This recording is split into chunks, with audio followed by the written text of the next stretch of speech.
Welcome to the City of Maricopa's City Council meeting. We're glad you're here because your voice matters. If you'd like to speak tonight, please start by filling out a speaker card at the council chamber's entrance and turning it in to the city clerk before the meeting begins.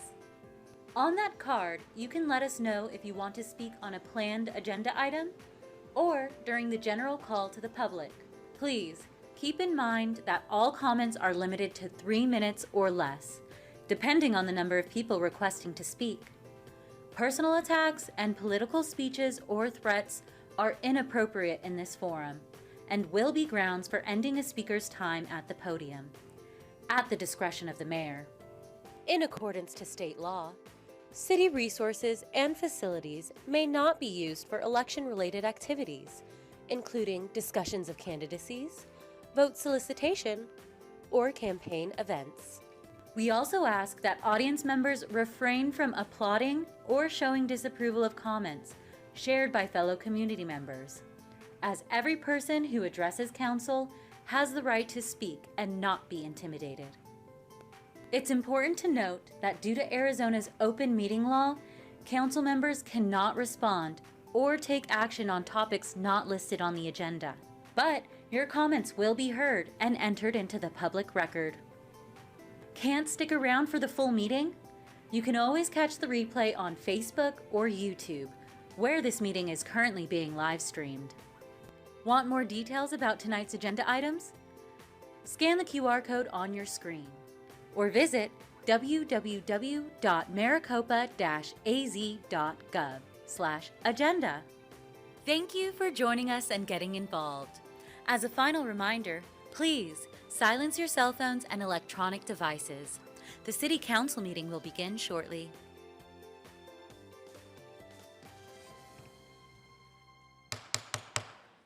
Good evening and welcome to this special meeting for June 16th, 2026. I call this meeting to order and we will move directly to roll call. Vanessa, please. Councilmember Gettle. Councilmember Knorr. Present. Councilmember Learman. Here. Councilmember Marsh. Here. Councilmember Wade. Here. Vice Mayor Manfredi. Here. Mayor Smith. Here. Madam Mayor, we have a quorum. Thank you very much, Vanessa. All right, this evening, this is on the budget, and this is a public hearing. I have no speaker cards this evening on this topic. I will open the public hearing for anyone who would like to come forward to discuss this item. All right, seeing none, I will close the public hearing.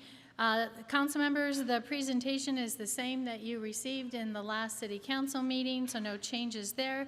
Council members, do you have any questions or comments? Seeing none, do I have a motion? Motion to approve. Motion to Second. approve by Councilmember Wade and seconded by Councilmember Marsh. One last chance for opportunity to speak, ask questions. Seeing none, all in favor say aye. Aye. Any opposed? That motion carries. I will close the special session. I will open the regular meeting for June 16th, 2026. And at this point, I'd like to invite Pastor Roger Thompson from Calvary Church forward, and he will give our invocation, and I invite Councilmember Learman to give the Pledge of Allegiance. Please rise if you're able.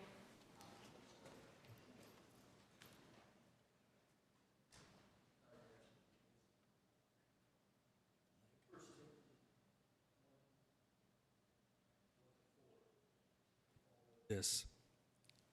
To God, to the God of heaven and earth, it is with love and gratitude that we come to you this evening.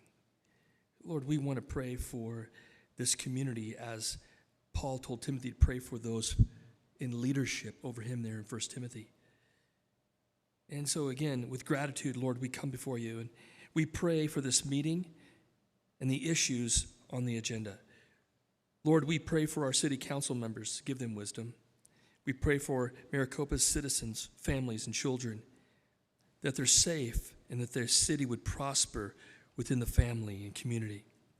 Lord, we pray for our police and our first responders. Protect them, Lord, please. Bring them home to their families safe every night. We also want to pray for unity, for peace and for justice for our citizens, God. May we stand unified and seek you, God, for blessings and direction. In Jesus' name, amen. Thank you. Pledge allegiance to the flag of the United States of America and to the republic for which it stands, one nation under God, indivisible, with liberty and justice for all.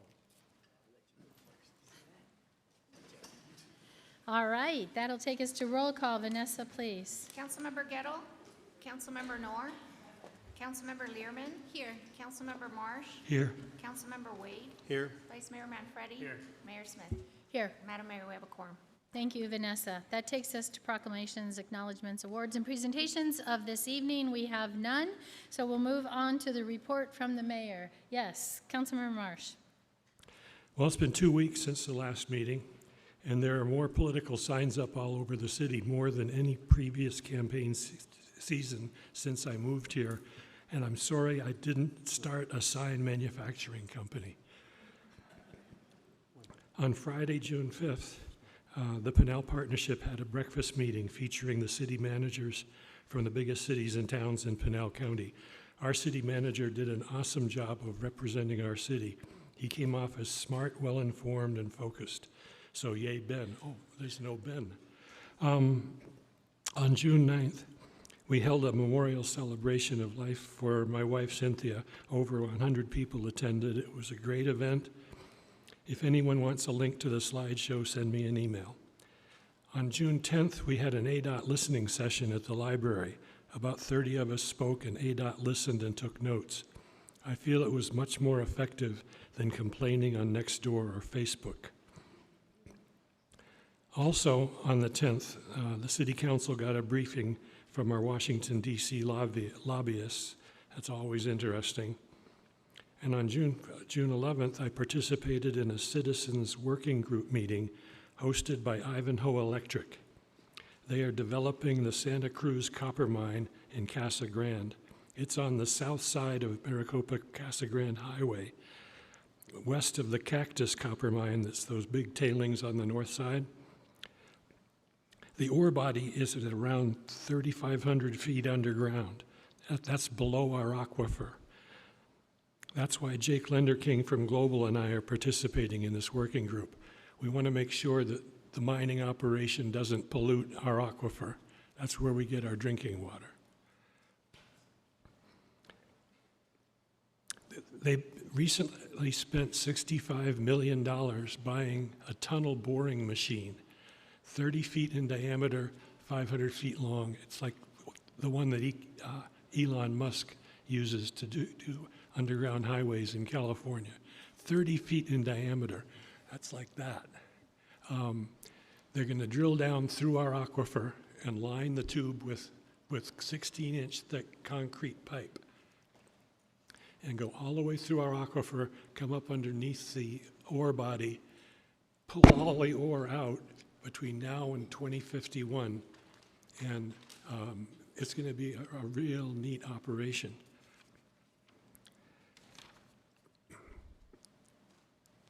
If you want to learn more about the Santa Cruz mine or have any questions for Ivanhoe Electric, I'm passing out some information cards that have a QR code on it. You can contact the mining company. You might also check into investing in Ivanhoe Electric because that's a huge ore body. On 6/15, I attended a Senior Advisory Council meeting, and Ron Smith announced a senior expo on September 26th at the library, and the focus of this session is going to be avoiding falls. So write that down, 9/26/26 at the library. Coming up tomorrow, 5:30 to 7:30 p.m., ADOT is hosting an open house right here in this room. The topic is, of course, the 347. Come learn what ADOT's final plans are. That's about it, Mayor. Thank you very much. Thank you very much. Councilmember Wade. Thank you, ma'am. I just want to recognize the organizers of the Juneteenth celebration that was. I just want to compliment the organizers of the Juneteenth celebration that was conducted on Saturday. It was very well done. It was very well organized, well attended. The food was good, and the vendors were very helpful in the subject. At least the ones that I talked to helped me with a couple of things. So I want to thank him for conducting that Juneteenth ceremony, and look forward to Juneteenth 2027. Thank you. Very good. Thank you, Councilmember Wade. Councilmember Noor. Thank you, Mayor. A couple of things I wanted to report on this evening. I was also able to attend the ADOT session at the library last week, which was really a great opportunity for us to give feedback to ADOT on things that they could do better, and they were asking for that. They said, give us the good, the bad, and the ugly, and you'll be proud. We were very honest with them, and they also seemed very open to our thoughts and to our concerns, and so I thought it was very productive and hopefully will lead to some great improvements. And then I just want to reiterate, we can do this again tomorrow night. We can all come here and hang out from 5:30 to 7:30 and talk to ADOT again about the 347 improvements. I believe that's also going to be live streamed, and so you could also join virtually, but it'll be a great opportunity to learn about the improvements on the 347, what that's going to look like, what it's going to mean for you and your family and travel, and how to make the best of it. And so I highly encourage everyone to participate in that, whether in person or virtually. I was also able to attend the Cultural Affairs and Arts Committee meeting yesterday, and we've got a great group of local residents who participate in that committee and make art beautiful here in Maricopa, and they really are the reason why we have such amazing art offerings here in Maricopa. A couple of those include the library. There's always a gallery going on at the library that includes local artists. And currently the theme is landscapes, and it's really beautiful, so I highly encourage you to go check that out. And that changes quarterly. So they have a different theme every quarter, and local artists will present their art. It'll be juried by the committee, and then it is put up in the library for all to see. And we truly have amazing artists here in Maricopa, so I encourage you to check that out. And then also at the community center, I had the opportunity to see last week the abstract art display that is currently up in the community center, and that really is amazing, and also, again, all local artists, and so I highly encourage you to check that out. Also at the community center, if you want to check out the abstract art, you can also catch a movie on Friday. They are doing a movie for Juneteenth, to celebrate Juneteenth. Brenda informed us of that last night, and so I think that's a great opportunity for everyone to celebrate such a special day, and that's all I have. Thank you, Councilmember Noor. Councilmember Lehrman. Thank you for the time, Mayor. I want to wish the Army a late happy birthday. Their birthday was on June 14th. And I would like to thank Maricopa Police Department for continuing their education for our youth and our residents regarding the campaign with our new e-bike scooter code that began on April 21st. Our police officers are out talking to our youth, and they have handed out 54 free helmets. So for those of you who are saying we need to educate our youth, we are out there doing that. So thank you to our officers for doing that. The summer reading program is in full swing. It's going on from now until July 25th. Our youth are encouraged to read 20 minutes a day. And I just want to feature some events that are going on. On June 19th, there is Drawing with Janimal. On June 20th, it's Arizona Rick and the Balloon Cowboy. June 25th is Papa Hugs Children's Music Show.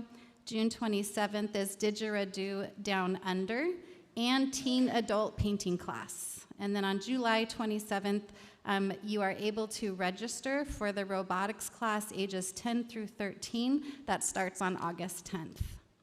Also, there's a Lunch and Learn Community Center at the Community Center on June 18th from 11 to 1, and the topic is Emergency Action and Alert. And then I just want to thank everyone who supported the 4th annual Trey Lehrman 7-on-7 and Big Man competition. We raised the most money ever, over $2,000 for football scholarship, football camp scholarships. So thank you for those of you who donated to that. Thank you, Mayor. Thank you, Councilmember Lehrman. Vice Mayor Manfredi. repeating some of the stuff other people said. On 610, we had that listening tour.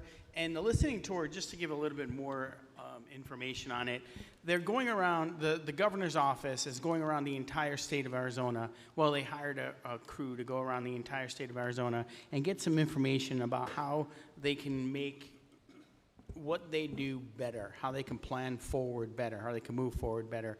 So we had a conversation with them. It was Quinn and Katie and our team here in the city of Maricopa. And they said, we'd like to come there for a listening tour. And we were like, great, we'll fill up a room. And they're like, no. But we had about 20, 25 people. And I know we could have had 500 or 600 people if we really wanted to. But it was more of a private event where we were able to really just have a discussion with them so they can bring that information back. But our staff here in the city of Maricopa does a wonderful job of making sure our voices are heard. And if it's not Katie and Quinn and everybody else putting that information out there, working with ADOT, bringing them here and having these conversations, you don't know what's going to happen, right? So it was great having it here. And then tomorrow, like was mentioned, there'll be a discussion about the future on the 347, what's happening, where's happening. So make sure to come back here tomorrow night. I think it's 5:30, right here in this chambers. First come, first serve, but it will be online too. So I think this holds, I think the sign-in back says 153 people. So, be here early. Today I had a really good time. I went to a meet and greet at the senior center or community center, and it was supposed to be a car show, but we didn't get enough cars to show up or to sign up. But then today when we showed up, there was a bunch of cars there. They didn't sign up, but they showed up anyway. But the car show portion was canceled, but we had lunch, and the communications team did a great job. Quinn was cooking hot dogs and bringing chili together and mac and potato salad. It was really fun.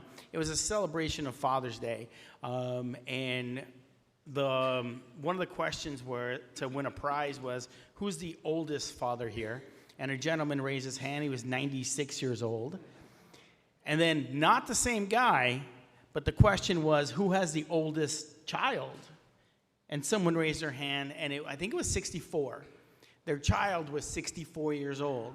And then another one was how long you've been married. And these were questions for the fathers that were there. And someone raised his hand, and he said 50 years old. And then his wife said something, and then they won a prize. So she said, he can go get the prize for me. And he went up there and got the prize and got what she wanted. And I said, and that's how you stay married 50 years. You just do what you're told as a husband. But that's about it. Thank you so much. And moving on. Yeah, thank you, Vice Mayor. All right, so I would like to just address a little bit on Juneteenth. It was a well-functioning event, and I really enjoyed the music, the food, lots and lots of wonderful people and vendors. I see our library people here. I purchased 2 books on Juneteenth while I was there. I'm donating them to the library. And then I also received a book from an organization it's a great book. It's for elementary students that says, let's vote. So it's a great book, and I'm donating that to the library as well. So great opportunity to gather some information and put some information in our library. Regarding the ADOT listening tour, I just want to talk a little bit so that it helps you out in terms of items that I shared. I mostly focused on the P2P process. That's their process, and to be honest with you, P2P, I don't remember what it stands for, but it's their process for identifying which projects are funded and in what order are they funded. And over the last 3 years, we have done a great job helping educate not only the State Transportation Board, but even ADOT in terms of their P2P process. You know, coming from Motorola, which is the king of process improvement with Six Sigma, I don't rest in terms of processes. And so constantly referring to how they can improve their process so that, in essence, 347 could have ended up on the 5-year plan much sooner. But anyway, just to give you a little bit of an idea, growth. We all know how fast the city of Maricopa has grown. Growth is not a factor in their P2P process. So we talked a lot about how that needs to be in the process, because not only is Maricopa growing, but there's lots of other areas within our state that are growing at that rapid pace as well. Economic development vitality. Currently, they measure economic development vitality by how many semi-trucks are on the road. Well, we're like, wait a second. No, it's not only how many semi-trucks are on the road, but how many people are using the road. In our case, about 76% of the people who leave our city use 347 to get to their jobs so that they can be responsible for gadgets and that type of economic development. So it's people as well as semi-trucks, so educating them along that path. And then safety. Safety is viewed in their process at different ways depending on if it's a new road, it's an expansion road, whatever kind of road they're looking at doing. But the point being, safety is safety. And when 347 is one of the 10 most dangerous roads in the western United States, that should say something to you. Just because it's an expansion, it still should be weighted heavy. And then I had 11 items, but the last one that might be of interest to you is air quality. They aren't taking into consideration if a road is at max capacity in the morning and the evening, then you're polluting our air because of the fact that we're not moving vehicles, because we need those roads maintained, added to, developed, new roads. So a lot of important points that we talked about. And as I said, we've been working with them for the last 3 or 4 years on this. So hopefully this listening tour takes it back so that they actually incorporate some of those. Have you noticed part of the construction coming up on 347? Have you noticed the DPS officers out there? Pretty cool. Every time I'm on that road now, I see somebody pulled over. I see DPS monitoring. Like, that is part of the benefit of heading into this construction, is that they have and will have dedicated DPS officials out there maintaining as much control as they can. And so I find that very exciting. People who like to dodge in and out and go really crazy fast, maybe you don't find it so exciting, but I find it very exciting. And so that's really good. I do want to encourage you to come tomorrow to the ADOT open house. It's not really a complain session, it's a find out the facts. So if you want to find out the facts about how this construction project is going to come about, the timeline for it, any of the other elements that they are going to share with us, you can either, as people have said, tune in online or come here and hear all about it firsthand. I encourage you to do that. I think it's going to be very informative. And that's the end of the mayor's message. That'll take us to the report from the city manager. Matt? Yes, Mayor Smith and members of council, thank you for a couple of minutes of your time tonight for one very quick update that I think will be very popular in light of all the conversations you've been sharing tonight regarding the 347 widening and improvement project. So if we can go to the next slide, please, just to go back in time real quick. A little over a year ago, during the public meetings and open houses that we were having for the consideration of the commuting corridors half-cent tax, one of the images that was shared with our residents is this image right here. An image that allowed them to understand how the funds would be used, how the funds could be tracked, and there would be complete transparency around what those funds were being used on. So we have one very exciting update. I know council members have shared this site in the past. If you go to our city website, it's called the Building Better Roads site. We encourage people to do so. It is updated on a monthly basis. If we can go to the next slide, we have a very cool update to provide. As you can see, we are tracking the revenue on a monthly basis. There are 2 new revenue items at the top that took place during the month of May, the first of which was the receipt of the $20 million in funds from Pinal County for their contribution to the 347 project. The second was the receipt of the $30 million of our revenue bond. We were able to bond against the commuting corridor sales tax and receive $30 million immediately. That $50 million resulted in a payment on May 28th to ADOT for the SR 347 widening project. So we are now fully committed, fully in. And the very cool part about this website now is you can see the footnotes underneath the revenue section. We actually have links to all of the relevant documentation for each of these transactions. So the intergovernmental agreement with Pinal County, the intergovernmental agreement with ADOT, and the revenue bond documentation for the $30 million, all easily accessible via the website right here, so our residents can go see those documents if they want to as well. But Our first expense for the Community Corridors Fund is now on the board, and we wanted to go ahead and share that with you real quick. Thank you very much, Matt. Appreciate that. And just for another point of clarity, a lot of people were concerned that this is going to be a slush fund.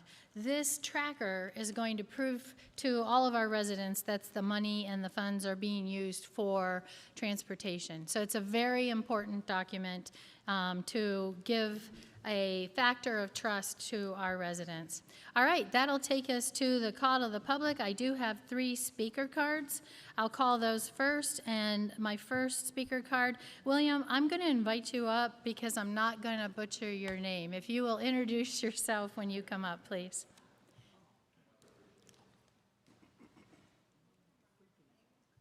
Good evening.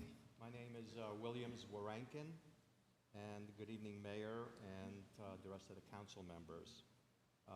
I recently moved to Arizona from California and currently live in a 55-plus community locally here. Could you speak into the mic? My apologies. So I would like to discuss several items for your consideration. As Maricopa is growing approximately 5% per year, I hope city government is taking steps to bring some of the following items to Maricopa. Growth, unfortunately, sometimes lags behind with infrastructure that needs to move along with the growth. My suggestion is that 3 more large national brand supermarkets like Winco, Albertsons, Kroger be invited to come and possibly join Maricopa as it grows. As a shopper, I hate to walk into a supermarket and find the shelves empty because the other residents beat me to it. The other few items are 3 more gas stations would be welcome, maybe some name brands like Mobil, Shell, just anyone that has top-tier gas, because I'm tired of having pings in engines, and the more affordable gas sometimes isn't top tier. So the other items would be to suggest to the council that they consider tax incentives for that are structured over several years, anywhere from 5 to 10 years, that might incentivize businesses to come and join Maricopa and continue with the growth of this community. With 5% growth, and I think is the 17th largest city growth in the country. So congratulations to the city of Maricopa for doing a great job. The other things that are on my wish list for the community and for the city is that you bring also some restaurants. I don't know about you, but I'm tired of fast food.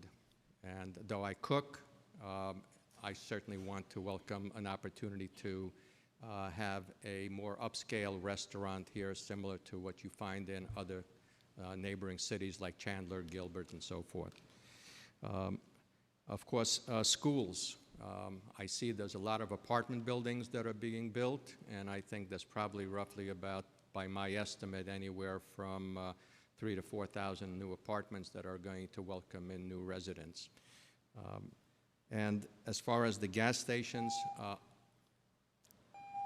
Please finish your sentence. okay, the gas, right now we're getting gas from California, I understand. California is shrinking their gas production, and I think Texas would be a much better location. Thank you very much, William. Josh, would you please raise your hand? William, over there is Josh. He's our Economic Development Director, and I would love for him to answer some of your questions. I would love to talk to you at some point about the gas station because it is kind of complicated. So, all right, very good. William, he's waiting for you if you'd like to. Yeah, very good. Okay. All right, next is Tara with Little Whiskers Animal Rescue.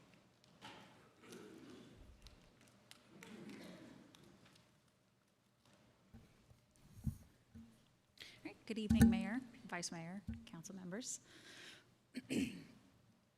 So we are here this evening to share with you our deepest concern regarding the welfare of the stray animals in the city of Maricopa. Maricopa is one of the fastest growing communities in Arizona, yet our animal welfare infrastructure has failed to keep pace. With more than 83,000 residents, an estimated 34,500 pets, no local animal shelter, nor a dedicated trap, neuter, return, or TNR, provider serving the region, we are confronting a crisis that can no longer be ignored. According to the Maricopa Police Records Department, there were 856 animal-related calls in 2024 and 804 calls in 2025. Calls included 557 animal problems, 155 barking dogs, 52 vicious animal cases, and 45 animal cruelty cases. In 2025 alone, Katrina Rodriguez, Deputy Director for Pinal County Animal Control, reported 195 dogs and 131 cats surrendered from Maricopa.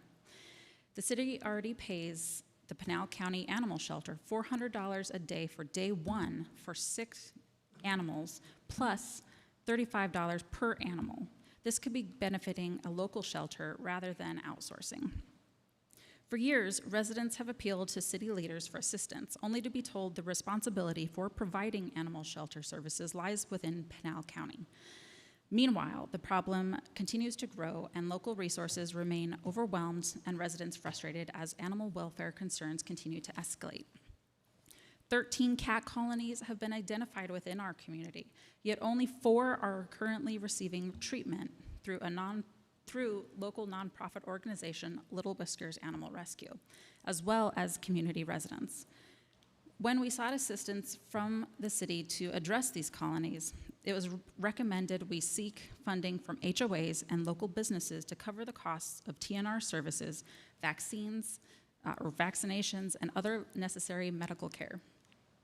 Grant opportunities are extremely limited because we do not operate from a brick and mortar location, but rather out of the homes of our volunteers and fosters and local pet stores. In the past 12 months, Little Whiskers assisted 913 animals, approximately 95% of which originated in the city of Maricopa.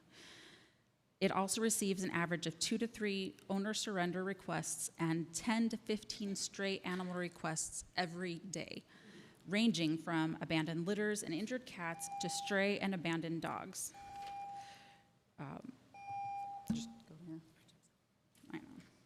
So how much more do you have? I can go fast. Yeah, we better close it off at this point. Yeah, thank you sorry. very much. Yeah, he said next time sign up 2 of your people. All right, I appreciate that. All right, my next speaker card is Tanika Drake.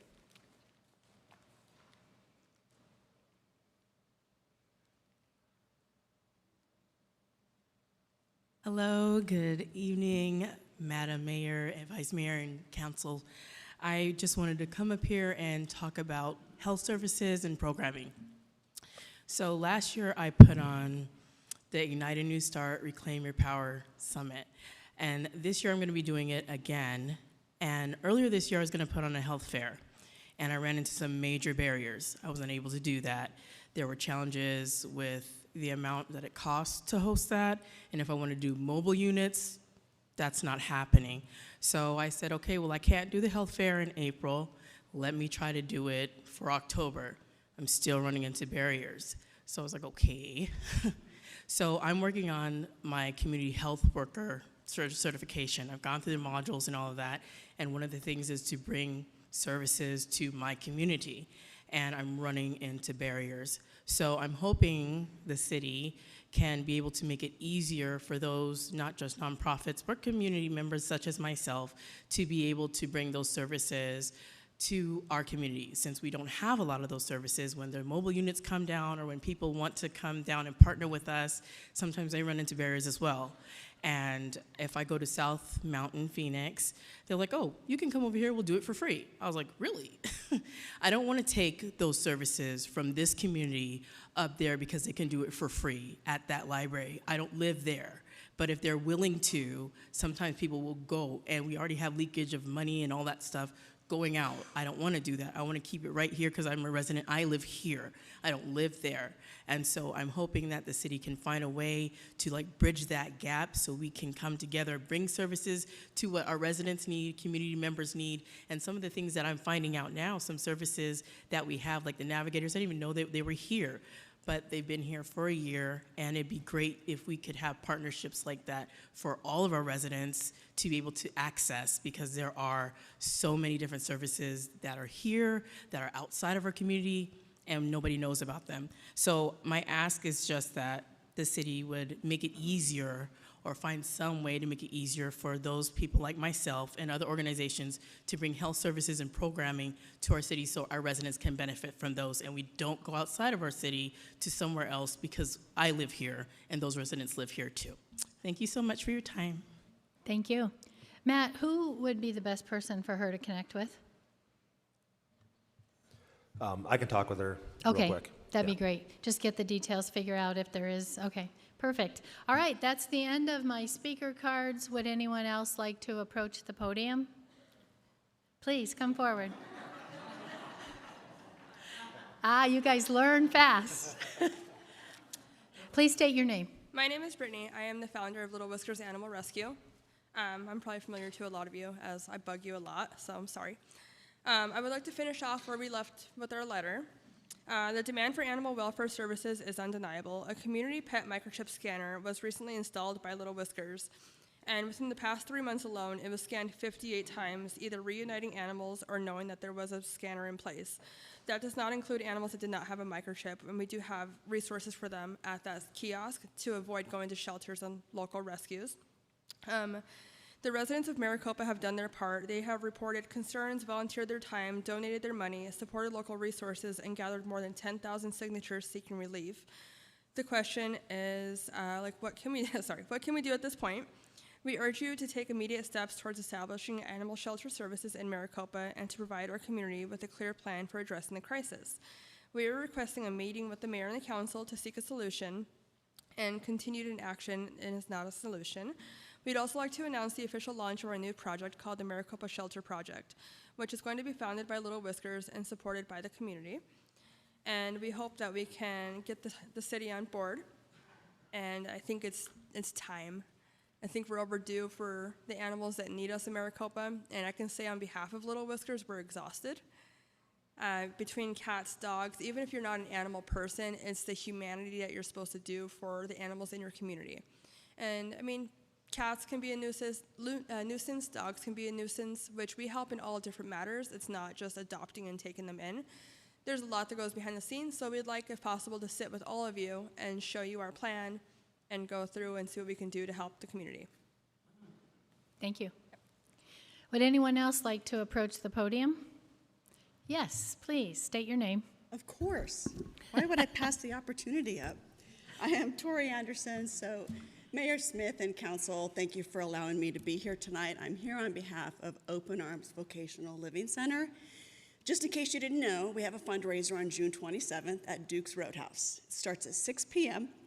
We still do have some tickets available, but I wanted to make sure that people knew that if you were on the fence about purchasing a sponsorship, now is the time to mosey on over to our Facebook page, which is Open Arms Vocational Living Center. Click on that link, and now's your opportunity to purchase that sponsorship. Or tickets are $100. So it's an amazing event. The funds go to our building funds for our young men who have, some of them, aged out of foster care and are currently homeless on our streets. They are under the bridges. They are couch surfing with friends. Last year, we had 20 young men. In January, we took care of a young man who Against Abuse helped with because he was homeless, honor student, already admitted to college, already had his dorm paid for, and yet he wanted to make it to the next 3 months so that he could graduate with his other friends and students. And it's, this would give young men like that an opportunity to thrive and become leaders in our community. So I hope you'll join us on June 27th at Duke's Roadhouse at 6 p.m. Again, you can text me at 520-560-3665, and I can send you the link and you can purchase those tickets that you have been on the fence about.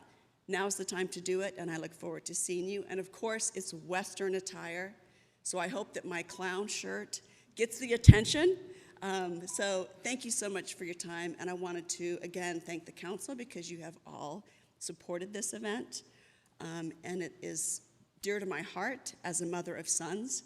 So, and as a former student, teacher, and board member, I know the impact of these homeless young men. Against Abuse does take care of the young women. We take them into shelter, and that way they're able to continue their education, but we don't have anything for the young men. Those are our future fathers, future leaders, and so now's the time for us to be able to start that building fund and have a building that will be safe, warm, and teach them some life skills and the vocational skills they need to build their own tiny home, which they can then live in. So that's the ultimate goal here.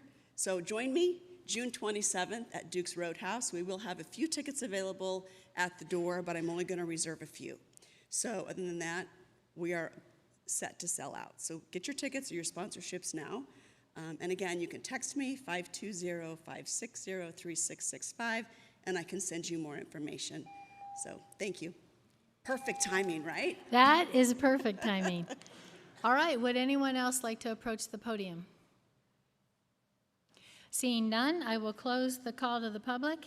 That'll take us to the consent agenda items. This evening we have 7.1 through 7.14, and I do have requests from myself and Councilmember Lehrman to pull, just for conversation, items 7.9 and 7.11. So council, if you don't mind if we start with those two, because I think we'll put them back into the full consent agenda. So 7.9, I'd like to start with that one first. And is that Chief Goodman? 7.9? Yeah. Okay, perfect.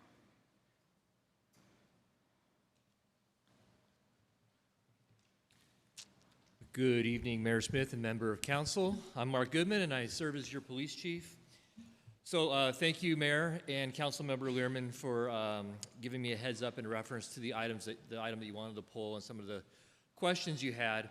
And so in anticipation of that, I put together a very short PowerPoint that I think may help bring context to the IGA or the renewal of the IGA, and then hopefully answer some of those questions. And of course, at the end, I'll be available to take any questions that you may have. So just for context, I wanted to give some broad overview about some animal control statistics, and Little Whiskers was spot on with their statistics. 2024, we had 856 animal control related calls. 2025, 804. So for a total of 1,660. The average annual shelter cost for the police department out of our budget has been around $17,000 to $18,000 per year for the last 2 years. So the costs have been very consistent over the last 2 years. Our current shelter resource is Pinal County Animal Care and Control Facility located in the city of Casa Grande. So part of the IGA that we're asking for consideration of approval this evening, it does have a new fee structure, and I highlighted some of the key changes. So for dogs on the first day, there's a $115 fee. That went up by $35.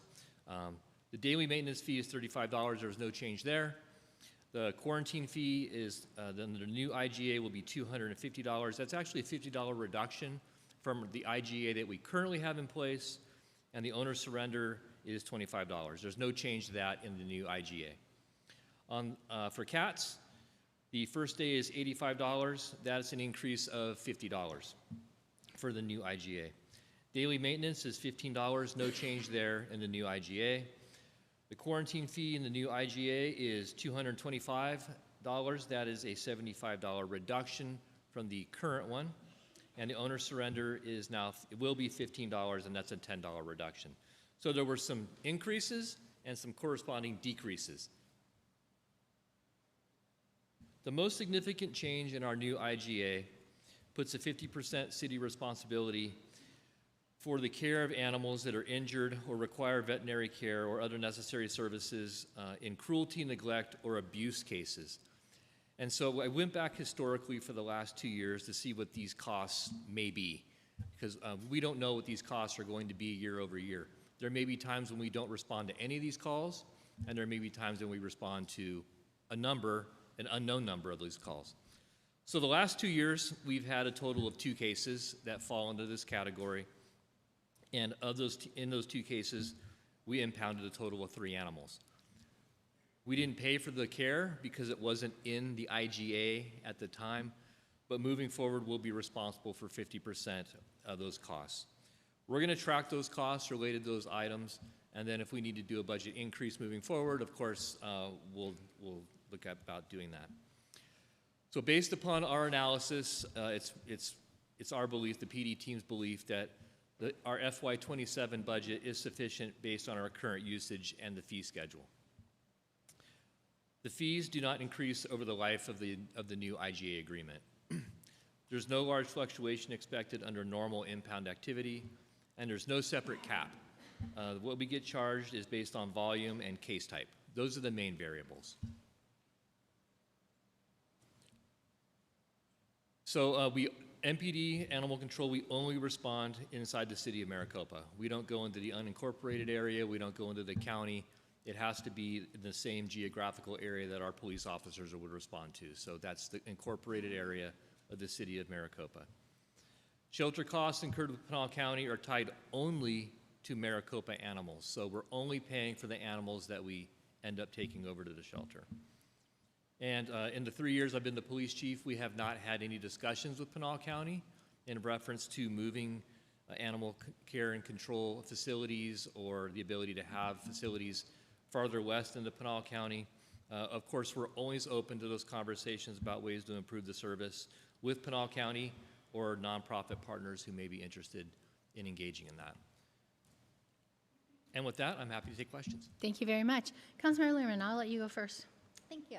Thank you very much, Chief. I appreciate that information and the update on the fee schedule. If you could go back to the fee schedule really quickly, please. Sure. Is a 48-hour quarantine required when we submit an animal? There are different quarantine periods based upon different scenarios. We try to work with animal owners to try to do self-quarantine of their animals so that we can avoid any fees whatsoever. We've been pretty successful with that. We only take the animals there for quarantine in extreme cases where owners are unable to care for their own animals and do a quarantine. So like a good example is like an animal bite. Mm-hmm. If an owner is able to safely keep his or her own animal, we're gonna help them do that, so the animal doesn't end up in the shelter to begin with. Okay, that was my question. So you're saying it is not common that a dog would be $500 for a 48-hour quarantine. That could happen, but it would be unusual. It could happen. It would just depend on the totality of the circumstances. But we really try to work with the owners and other parties to try to avoid, those types of fees for everybody involved. Okay, thank you very much. Thank you. Okay, so you've answered some of my questions. I wanted to know, how is this different than previous years? And you're saying it's pretty stable. You also answered, is there a cap? And there's not a cap in regards to how many animals you take to the animal shelter. What would you do if the fees for quarantine and such exceed the amount that you have budgeted? How would you handle that? Well, I don't foresee that happening. Yeah. Based upon the historic. Yep.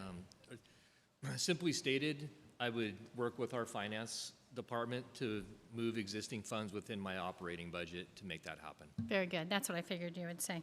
And how do you ensure that the animals are actually from the city limits? Is there a way to do that? Or it sounds very difficult to me, but it's based on whose home you go to, where you pick the animal up, that type of thing?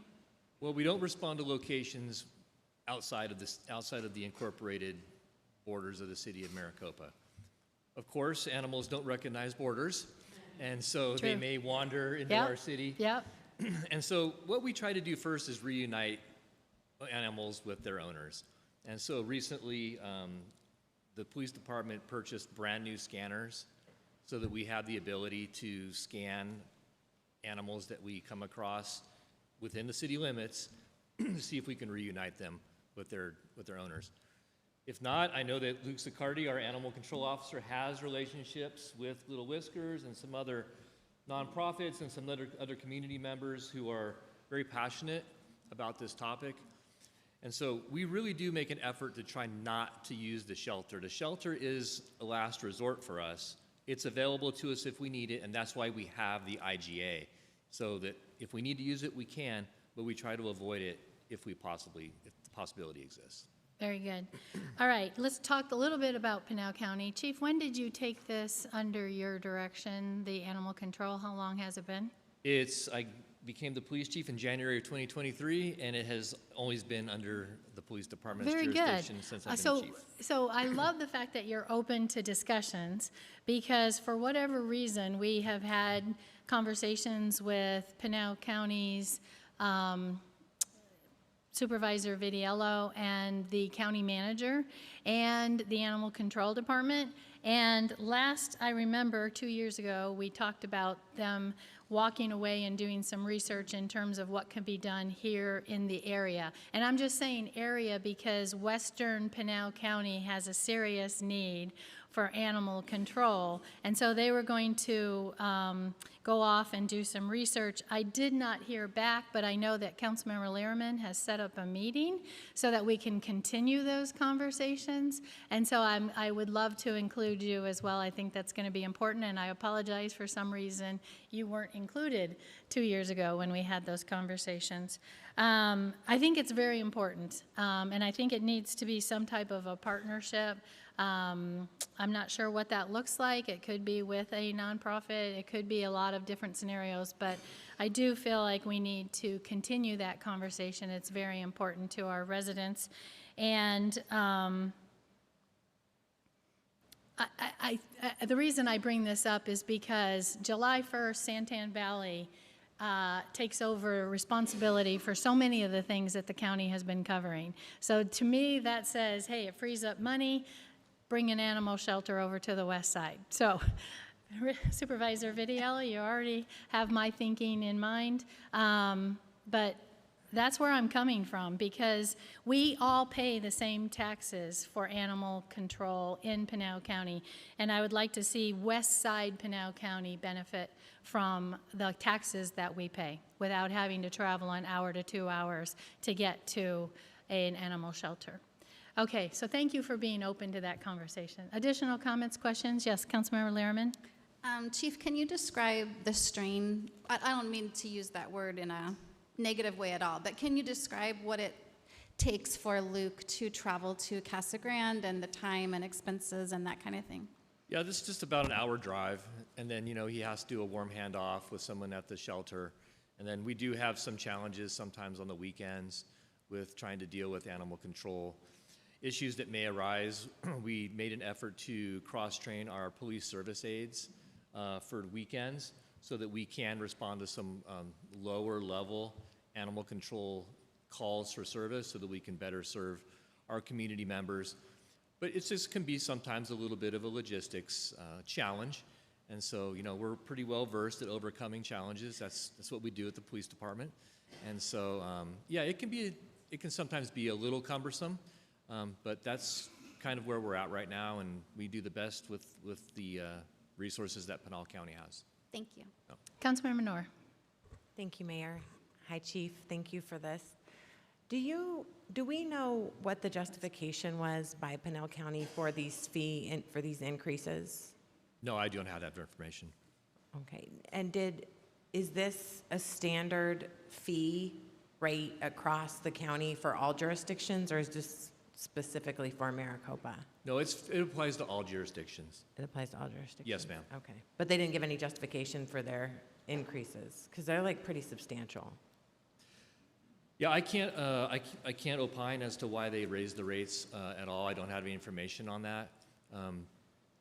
I don't want to speculate. Yeah, I'll ask my supervisor. Thanks. Very good. Thank you, Councilmember Noor. Councilmember Marsh. Chief, in the stupid question department, This sounds like a cat and dog operation. What do you do with exotic? What do you do with exotic pets like owls and snakes and kangaroos and tigers and so forth? We handle them with care. Thank you. All right, any additional comments, questions? Oh. No. Okay, so we'll put that one back into the consent agenda. At this point, I don't think we have any council members who want to pull it for a separate vote. That'll take us, thank you, Chief. Thank you. Thank you very much. That'll take us to item 7.11, which to me is a success story, which is why I pulled it. I'm sure it's why Councilmember Lehrman pulled it. And this is regarding the intergovernmental agreement between the City of Maricopa and Pinal County for Arizona at Work. And, oh, thank you very much. I wasn't sure who was going to speak on that one. We'd love to hear all about it and what benefits it brings our residents. Well, good evening, Madam Mayor and council members. Do you guys have any specific things that Just you the wanted to benefits. ask I thought it about? was Okay. worthwhile for our residents to be able to hear what Okay. exactly this brings. And I think it's a super success story in regards to a partnership, or you have a different name, I think, for partnerships. But yeah, I think The it's list a of super. services. What was it? The list of services that are The provided. list of services Yeah. is what we're looking for, Okay. yes. So the purpose of this agreement is to establish the library as an Arizona at Work access point. So Arizona at Work, they provide several resources to job seekers. They have, let's see, I want to make sure I get all this right. So they have resume writing assistance, job search assistance, career development coaching. They can help identify and remove barriers to employment, and then assistance with filing unemployment insurance, things like that. They also help with VA and disabled, helping them establish resources and finding work. They're very, very prominent in that, actually, with Arizona at Work. It also gives the City of Maricopa a chance to be on. They have a website, the workforce development website and everything. It gives us a chance to be noticed as an access point. So it makes it simple for job seekers and unemployment issues and things like that to be solved, and they know where to come to get it. Gives them access to computers, which a lot of times they might not have. That's a big part of it. Very good. And will they have posted hours, or is this on appointment only? No, we're going to start with some posted hours. We're kind of establishing a trial in the fact that we want to see how well this does before we go crazy. So we're looking at a couple hours a week. They will have a dedicated career coach come in and be available during those hours. The appointment situation, Arizona at Work is working on expanding their ability to do that. They don't have a huge range of that right now. I think it's just a matter of workforce that they just don't have that many. But it gives the opportunity for the community to just walk in. Mm-hmm. Very good. Councilmember Lehrman, additional questions? Thank you so much, Angela, for You're your work welcome. on this project, and thank you to Supervisor Vitiello, because I know he also worked on this project. So thank you so much for bringing this to Maricopa. We all know in the room it can be difficult to find a job in Maricopa, and so Arizona at Work, what they do is they partner with companies who are looking for employees, and then they match employees looking for work. They're an amazing company. I'm very familiar with them, and so I'm very grateful for this project to be coming to Maricopa. I think it'll be a huge win for our community. So thank you very much. Absolutely. Thank you. Any other questions? Yeah, thank you. Any additional questions, comments? All right, thank you very much. You bet. Okay, so we will put 711 back into the lineup of consent agenda items. That's 7.1 through 7.14. Do I have a motion? So moved by Councilmember Lehrman and seconded by Councilmember Marsh. Last opportunity for questions, comments? Yes, Vice Mayor. The gentleman that spoke a couple minutes ago, he left though, but on this consent agenda is Buffalo Wild Wings and Somboros putting in applications for their liquor licenses And if you haven't noticed, their work is starting on Buffalo Wild Wings and some burros, which makes really good Mexican food. I used to eat when I was up in Tempe, and I was already across from them. So those are 2 restaurants coming to the city of Maricopa. So we are working really hard to bring restaurants and shopping and grocery stores and all that stuff to the city of Maricopa. And I'm sure Josh told that gentleman everything about that. But if you have any questions with it, reach out to Josh. He likes talking to people. Yeah, thank you, Vice Mayor. That was a perfect opportunity to pull in his comments and to share some interesting things that are on consent agenda associated with his comments. Okay, seeing no additional comments, questions, I have a motion and a second. All in favor say aye. Aye. Any opposed? That motion carries. All right, that'll take us on to our regular agenda. Tonight we'll start with item 8.1. This is a resolution dealing with the request to amend fee structure. And hi, Rocky, and hi, how are you? Hi, Mayor. Very good. We look forward to your presentation. Yeah, glad to be here. Rocky Brown, Parks and Recreation Director, and with me I have Misty Bitter, our Recreation Manager. We're actually going to present on 8.1 and 8.2 because they both go together. But we are here for new rates and policy adjustments, and it's very exciting because the Fieldhouse at Copper Sky is getting ready to come on board. So we have just a quick couple little updates on that. Is it on? There you go. There we go. Okay, yep. So the Fieldhouse at Copper Sky is that big building north of the multi-generational center that is getting closer and closer to opening every day. We've got some progress photos. These are actually a couple weeks old, but I think my most exciting day was when the basketball hoops came in, and they are now all installed and up there. We have all the HVAC systems and the roof infrastructure done, which was very important because we needed to get those lifts off the concrete so we could install the flooring, which actually just started today. To the right there, we have a lobby we call it a tournament lobby, and that's going in nicely. All the millwork's going in for the tournament desks there, and then we've also been prepping to pave the parking lot. So we are entering the home stretch over the summertime, and we're getting excited about opening it for the community. With that being said, we need to establish some rates and fees for the facility. While we were doing that, we reviewed our last resolution and saw that some stuff maybe had fallen off, or there are some other new amenities like Mike Ingram Heritage Park that we also wanted to include and get that in our resolution. And then tweaking some of our policies to kind of make our places more inviting to the public. With that being said, I want to turn the time over to Misty, because Misty and her team did a lot of research on the fees and rates that we're going to present to you, and she's going to walk through those with you. Good evening, Mayor and Council. Thank you guys so much for having us. I get to focus on sharing all the research and planning that did take place behind the scenes. And as we prepared for this facility, it was to not only help determine the recommendations that Rocky's going to go over today, but to help us understand all the things that this facility is about to bring to our community. So as we were preparing, we wanted to make sure that we approached it with intention, right? Not just from a financial and a court rental point of view, but from a community point of view and a long-term community point of view.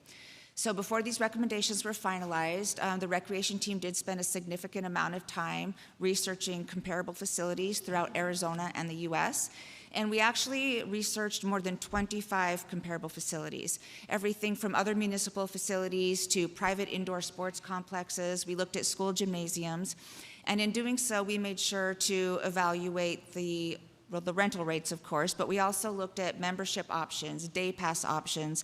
We looked at peak versus non-peak hours of operations, staffing options, basically every aspect that we could think of to help us get a really good understanding of what successful facilities are doing well versus what some of the challenges are that they might be facing. And honestly, one of the biggest takeaways that we found is that there really is no one-size-fits-all model. A lot of the successful facilities tend to adjust based off of their own community demand, as well as their own program priorities and opportunities. So we wanted to make sure that our facility remains accessible and valuable to our community.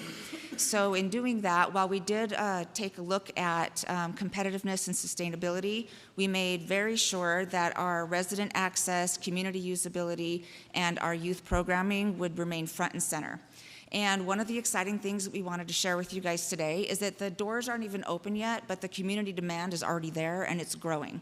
So Taylor Yan, she's our reservations coordinator. She's already had conversations with several outside organizations who all want to know what this facility is going to do for their programs. She has schools reaching out for their sports programs. She has club organizations reaching out. She's had conversations with people wanting to run camps and clinics for our youth, and that's all, of course, in addition to our own growing rec sports programs. So what that early demand is telling us is what everyone here already knows. This facility is about to fulfill some very important needs that our community has. Now, in addition to that, behind the scenes, while we were developing or preparing operationally, the coordinators over membership, athletics, and reservations have all been working very closely together. They've been working to develop the program structures and schedules. They've been working to develop staffing plans and basically focusing on workflow operations, because we obviously want to make sure that when we open on day one, we're going to do so as organized and user-friendly as possible. A few other things that we would like to mention is that, oh, let me go back one. This one right there? Oh, there it is. So the reservations coordinator has also been working to develop the allocation guide for this indoor facility. She's been collaborating closely with our athletics department, and their goal is to create a shared success plan. So what that looks like is a success plan that will offer the resources that our own recreation sports program need to be able to continue to support their growth, while at the same time being able to offer some resources to these outside organizations to come into this quality indoor space and be able to offer that program to develop theirs as well. With that, we're going to go ahead and also note that we've already presented the draft fees to our Parks and Rec Advisory Committee. That was back in March. And although they did have to answer some clarifying questions, we actually didn't get any negative feedback or pushback.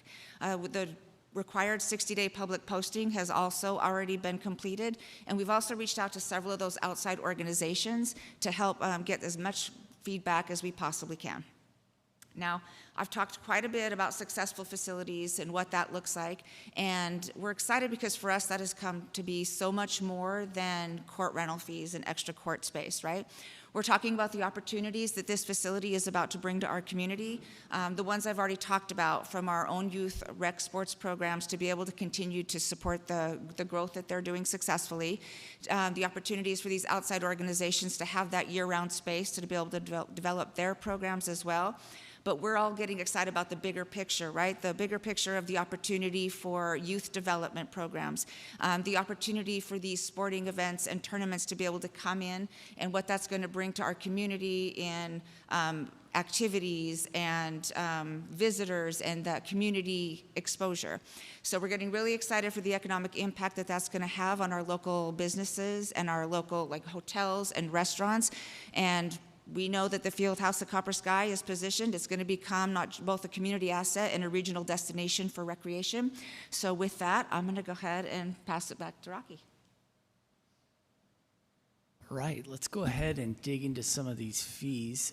So the first spreadsheet you'll see up there is our proposed fee for the Field House at Copper Sky. How they're laid out from left to right is the local business rate, or the base rate, is on that left column. Our nonprofit and resident rate is the middle, and then our business rate is on the far right. And by policy, that's 200% of that base rate fee. But as you can see, we have one kind of classroom space over at the Field House, and that's comparable to our classrooms over at the Copper Sky Multi-Gen Center. And so we've kept that rate the same as what the Multi-Gen Center is. I will say these are new fees. Nothing is increasing. So that is not a headline. We're not increasing any fees, just establishing new ones.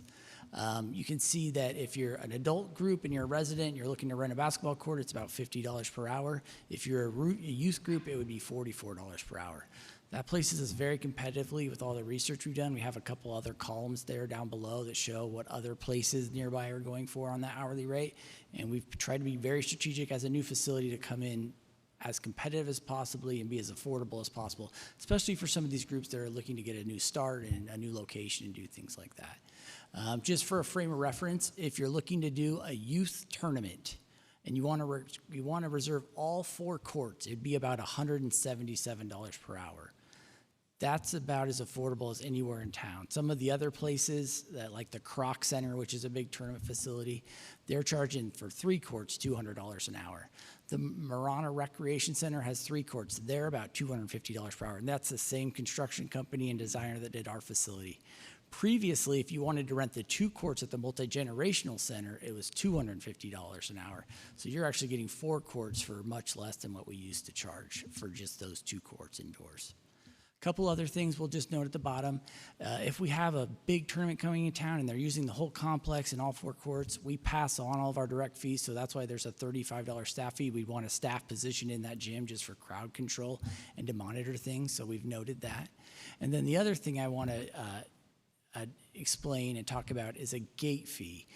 This is something similar. When I used to work in Gilbert, we rolled out at Cactus Yards. So why gate fees are important when you get into the tournament business, and this is for tournaments only. This isn't for our Saturday City of Maricopa youth leagues, the volleyballs and the basketball. This is just the tournaments. Tournament promoters will come in and they will kind of charge whatever they want to unless you have something established. It's very common to pay $10, $15, $20 per day to go to some of these big tournaments. My wife and I once traveled to Florida for a cheer competition, and it was $50 per day per person for 4 days. If you don't establish something, the tournament promoters will go and just kind of charge whatever they can because they got you. And that really actually reflects poorly on the facility, because when that person comes to the door and they pay this huge fee, they jump on and leave a Google review at the Fieldhouse of Copper Sky. I can't believe how much they charge, and we just don't want that to happen. The other thing we want to do is when a tournament comes to town, we want to make sure our local residents that paid taxes to build the facility don't have to pay to enter. So they would be exempt from any gate fees that a tournament promoter would put on. Something we did at Cactus Yards. Our local Gilbert residents loved it. Even if they were coming to some big national tournament, they didn't have to pay to get in because they're a local resident. They just show an ID or pull up something on their phone with their address. And then it also wouldn't apply to those participants that are walking in that are playing in the games, the referees, things like that. It would just be for those out-of-town visitors. We want to keep it very low. $5 is pretty much the lowest you'll see if you go to a tournament, and we just want to be able to control that and make sure the image of our facility reflects positively for everybody that comes and visits, even if they're coming from out of state. Now, that being said, with those new rates we're proposing for the multi-gen center, we want to match those fees up at the Fieldhouse. And so we're actually lowering our gym rental fee at the multi-gen center to match that fee. And just how courts work, the basketball court is the biggest square footage, so that starts with the highest fee. It shrinks down for volleyball and shrinks down for pickleball. They just take up less space, so we've kind of just tried to scale them properly. But these fees just match the Fieldhouse fees, which are actually lowering what we've been charging at the multi-gen center. So memberships, we get asked a lot about memberships. Copper Sky Multi-Gen's obviously a membership facility, so what are we gonna do when this Fieldhouse comes online? Because we fully intend to offer times of, open gym volleyball, open gym basketball, open gym pickleball. So what can we do? So we've just decided it's just easier and best that if you're a Copper Sky member, you can access the Fieldhouse at no extra cost. It's just included with your membership. If you just are a basketball player and you want to just go play basketball at the Fieldhouse, we've basically taken all the multi-gen center fees and cut them in half. And they're half of what the multi-gen center fee is. So if you just want to use that facility, it's great. By establishing these fees, it's also not going to limit us from programming or offering like a free youth night or things like that. We just were trying to balance the two facilities and get them to be cohesive. All the notes on the side, those are all just existing policies for membership at Copper Sky right now. We just want to just line them up and make sure people have access to both facilities in kind of a fair and equitable way. All right, a few other kind of cleanup items that we saw. Back in 2019, we had a fee for our DG path or the running path around Copper Sky Park. We also used to have a disc golf fee to use our disc golf course.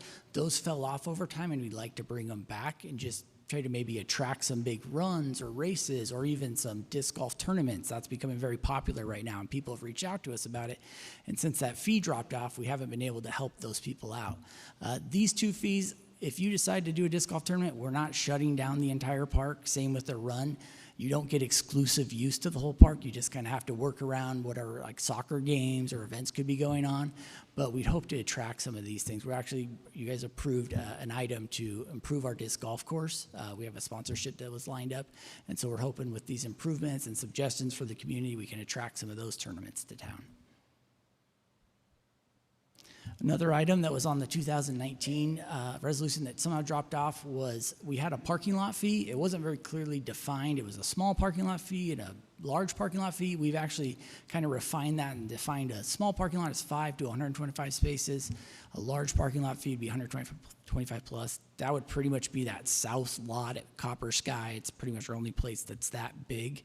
But this would be great if somebody wants to put an event on, maybe a car show. We have people that want to rent out the parking lot to do like motorcycle training classes. Obviously, we're not going to do it when other big events are going on, but we just want to give people the opportunity to rent this space that they're seeking out from the city. And these rates all match what the past 2019 rates were, so they're not increasing. We're just basically reestablishing them. And then this is a new program that we came up with. So I don't know if you're aware, but right now food trucks, totally legal. They can take one parking stall. If you go out to Copper Sky on a Saturday or a weeknight, you'll see them set up. They set up shop in those stalls. We love it. They can continue to do that. It's great. But some of the times we go out there and we're like, this is probably not the best experience for the food truck because they're using that one stall, but they can't stage their lines. They usually try to park next to like a tree well, and people are dodging branches and things like that. And we're like, hey, we love having the food trucks here, and they're totally fine. They can keep doing that. But what if we made a better experience and identified a couple good locations throughout the park where they could maybe take up a few stalls, be right next to the soccer fields, or be right next to the entry of the new field house that's coming along online, or maybe right by the aquatic center, and we can basically create these vendor spaces for them with this vendor fee where they can use those places and give a better experience for them and kind of get some more notoriety. Also, that food truck thing limits to just food trucks. So we have other vendors. Maybe they want to come and sell sports equipment or some other arts and crafts. This would be something that they could set up and we think would be beneficial to everybody that use the parks. A couple other things, just cleanup items. The ramadas at Lakeview Park weren't on the last resolution. We have 2 ramadas over there, so we just wanted to get those added in. These rates match the existing small ramada rates. Same with Mike Ingram Heritage Park. We obviously have an amphitheater there and a ramada. We basically priced the amphitheater at Mike Ingram Heritage Park at the same rate that the amphitheater at the library has. They're about the same geographic size. We just thought they would line up nicely and be about the same rate. And then we added the Willow Art Studio. That one just didn't have a rate established prior. Doesn't mean it's going to get rented out all the time. We just wanted to clean that up and make sure that got included in this chance that we brought. Okay, so for item 8.2, we had a couple policy revisions. This one is just basically a cleanup that we were able to previously, if a large tournament was coming to town and we thought it would be a good economic impact for the city, that we could give it a better rate, basically the resident rate. Now we're finding with some of these interests that it's not just sports tournaments that want to come to town. So we just wanted to add some language that said sports tournaments or other bookings. We have interest from martial arts and wrestling and some of these other things would be more like an event, and so we'd like to be able to extend that to them. Rock and mineral gem shows are really big and popular, so we just want to be able to see if there's a good opportunity for the city. We have an opportunity to offer those same things that we're doing for our tournaments. And then the other revision, this is just, we've added that red to the end that says this section does not apply to nonprofit organizations. Previously it did. So what we were limited to before, a nonprofit was able to basically come in and do one fundraising event per year where they could charge an admission fee for it, but they were only allowed to do it once. Well, that was really limiting to them. If they want to do something over or more like more times than just one time in a calendar year. So we've kind of excluded that, and then residents still have that are just normal renters, but if they start doing fundraising events over and over again and they're not a nonprofit, they'd probably shift to our business fee. So this is just kind of a cleanup to make sure we have, lots of nonprofits that want to come and do an event and do fundraising throughout the year, so we want to give them that opportunity. Sorry, that's a lot of information, but just to kind of summarize, so we have our additions to Copper Sky to match the Fieldhouse additions. We've also done those membership adjustments to make sure that those 2 facilities are in line, added on Mike Ingram Heritage Park, and these minor policy adjustments. And with that, we'd be happy to answer any questions you might have. Wow, great job, Rocky and Misty. Council, what questions, comments do you have? Yes, Councilmember Marsh. Rocky, you did all this work, your team did all this work, and you did your regular jobs at the same time? We have a very, very good team at Copper Sky. Misty and her team and some of the coordinators that are here work very diligently on this. So. This is a lot of very detailed work. Congratulations on it. Thank you, Councilmember Marsh. Councilmember Lehrman.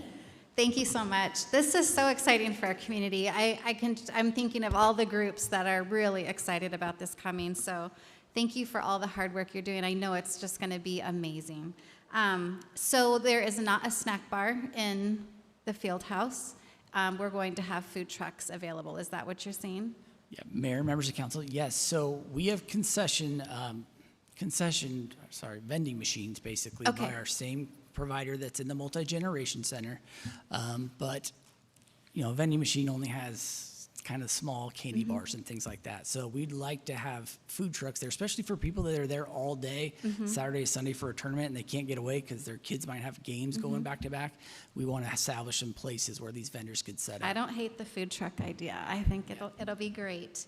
And I'm also just envisioning pop-up kiosks for non-food items, flowers, other things that parents can buy their athletes after a tournament day. So I'm excited to talk to you both about that opportunity as well. And I just want to thank you again for all of your hard work. I know it's going to pay off and be amazing for our community. Thank you, Councilmember Lehrman. Councilmember Knorr. Thank you, Mayor. Thank you, Rocky and Misty. I want to echo what Councilwoman Lehrman said, specifically about the vendor changes that you've made in this proposal. I think you really thought we're forward thinking and trying to incorporate the community and the needs, and how can we really make this the best for everybody, for our small businesses, for the folks that are attending these events who want to be able to buy things or be able to go shop in the parking lot while they're waiting for their child's game or whatever it is. So I really do like how creative you were in thinking about all of the different aspects and how we can really utilize our city facilities to the best of our ability, in incorporating our community and our businesses. So I'm so pleased with those changes. So thank you so much for that. I appreciate it. Thank you, Councilmember Knorr. Yes? Oh, he's asking when is it scheduled to open?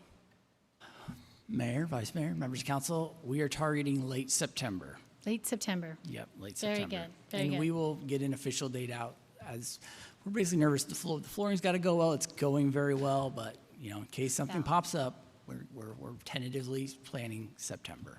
Very good. So Rocky and Misty, I want to definitely give accolades to your team because this is above and beyond what I was expecting in terms of rates. You have done a great job thinking somewhat out of the box from what we've done in the past and offering a lot of opportunities. First, I really applaud your work with the Parks and Rec Advisory Committee, the fact that they approved it and saw all of the evidence that you provided, and you worked your way to an agreement with them. I love that because those committees are our way to connect with our residents. Their duty is to go off and connect with residents, and so I love that they were buying into the concept. Point of clarification, I love that you're protecting our residents. Is that like during a tournament and parents want to come watch their child who's in a tournament, they will not be charged a fee? Mayor, yes, that's correct. So if you're a Maricopa resident and you basically paid to build the facility, even if it's a big national tournament, you can show us your ID and get in for free. I love that because I saw lots of heads shaking here and out there in regards to how much it cost us as parents and grandparents to go watch these tournaments. It's crazy and it's a daily fee. So thank you for protecting our residents who do pay for this facility. I had one question in regards to, and it wasn't on your slides, but I saw copper, bronze, and iron, and I had a hard time figuring out how I'm supposed to interpret that. But yeah, if you have a great answer, I'd love to hear it, but you didn't bring it up in your presentation. Well, so those are the different membership tiers for Copper Sky. So like copper is like an annual membership where they probably get the best deal. Bronze goes a little bit down from that, and then iron is like a monthly membership. Okay, that helps a lot because I did not pick that up in the presentation. Thank you very much. Thank you for re-upping on the senior, veteran, and youth discount rates. I love that. Let me see what else. I love the new policy in regards to nonprofits being able to do multiple fundraisers. Thank you very much. When we first went through that and talked about one event, it was easy to understand why we would want to start with that, but I love that you've improved on that policy.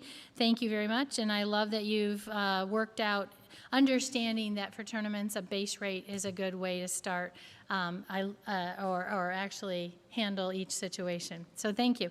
Just so much above and beyond what I expected to hear tonight. And so I want to congratulate you as well. And hopefully I'll congratulate you with a passing of this. But thank you very much. Any additional comments, questions? Yes, Councilmember Noor. Thank you, Mayor. I do have one more question. Can you bring up the rates? I just have a question about, so we have different categories. And so there's a business rate, but there's also a resident and nonprofit rate. So let's say I am a resident business owner. How does that work?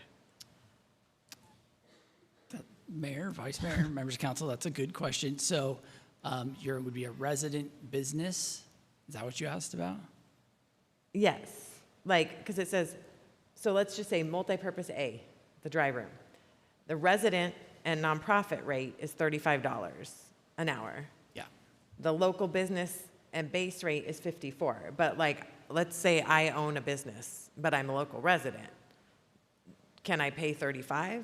Or do I get penalized and have to pay $54 just because I'm a business owner? I guess it would be what your intent is. So if you're going to use that room for business purposes, like you're going to charge people to come in and do like a informational session or something like that, then you're conducting business on site.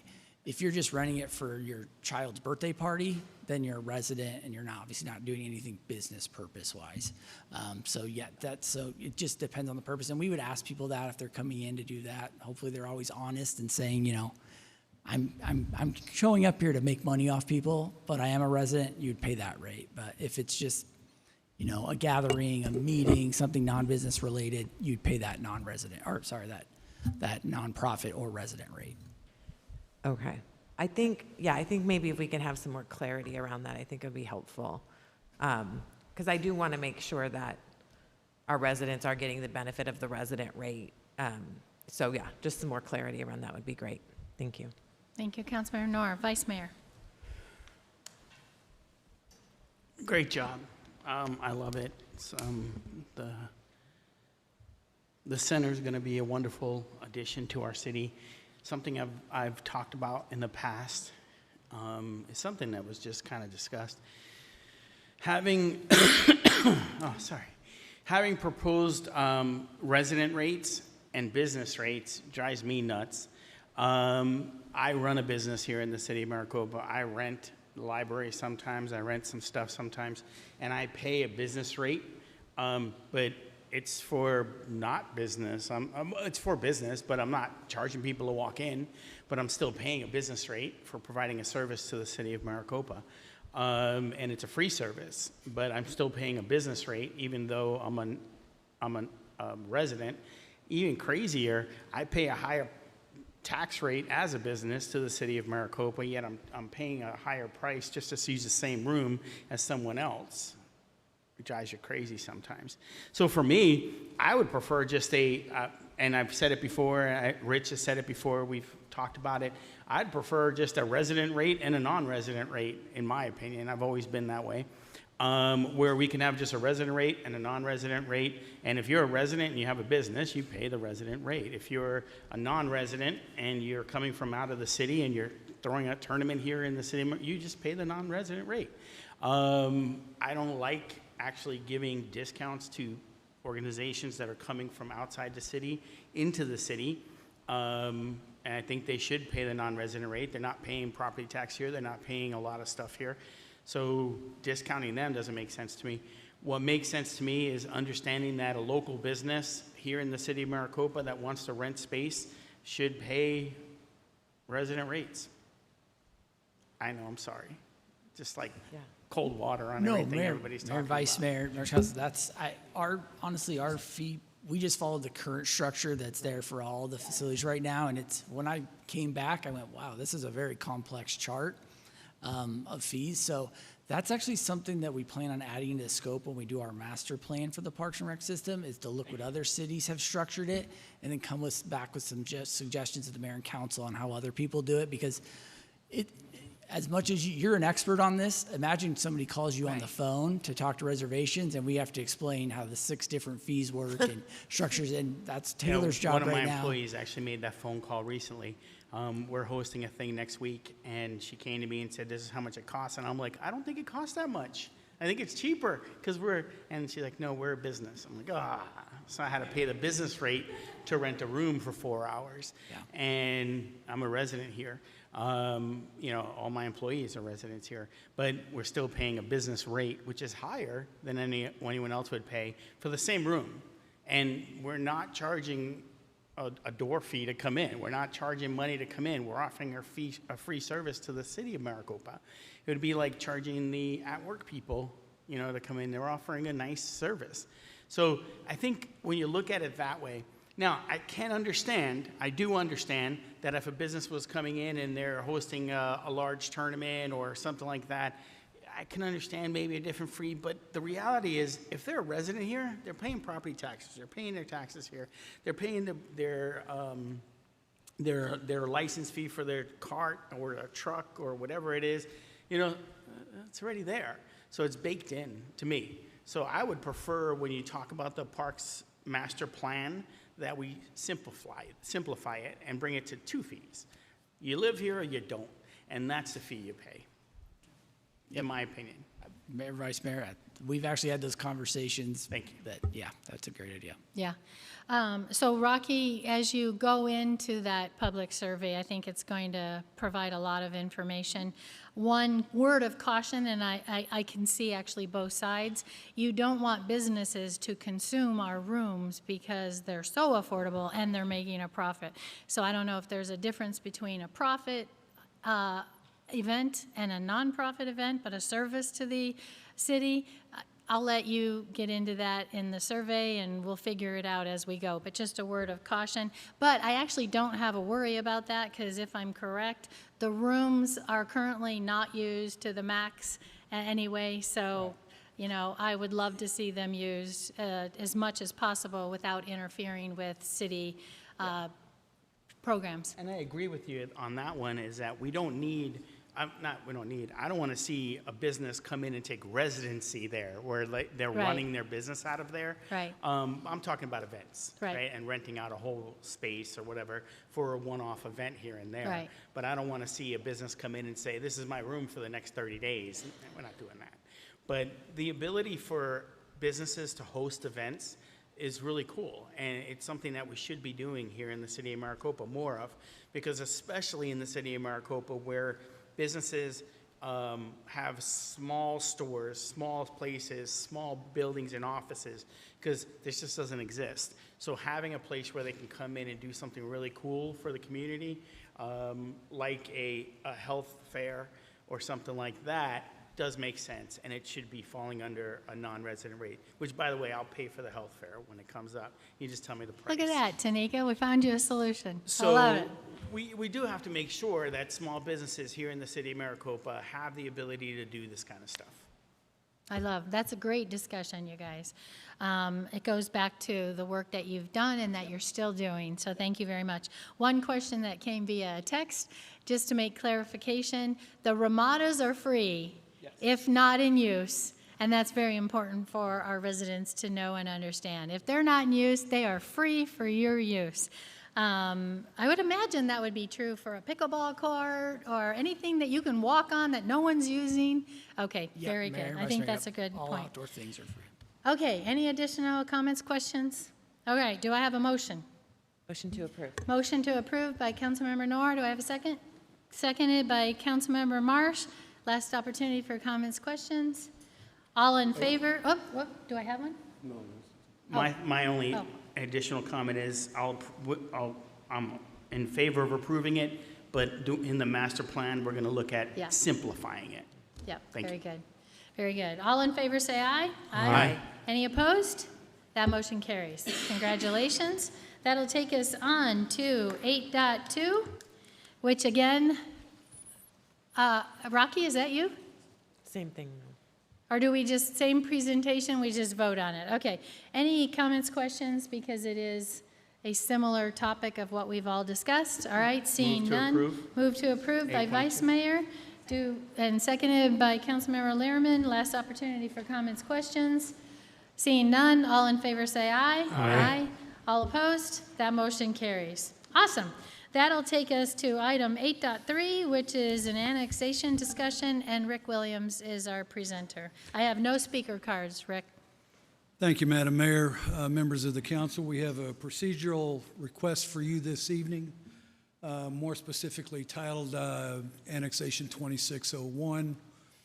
And what the request is in accordance with a section of our zoning ordinance that requires the city council to initiate any annexation process coming before you to start this evening and in the future. So to be a little more specific about it, we're looking at a subject site that is on the southeast portion of the city, just south of Maricopa Casa Grande Highway.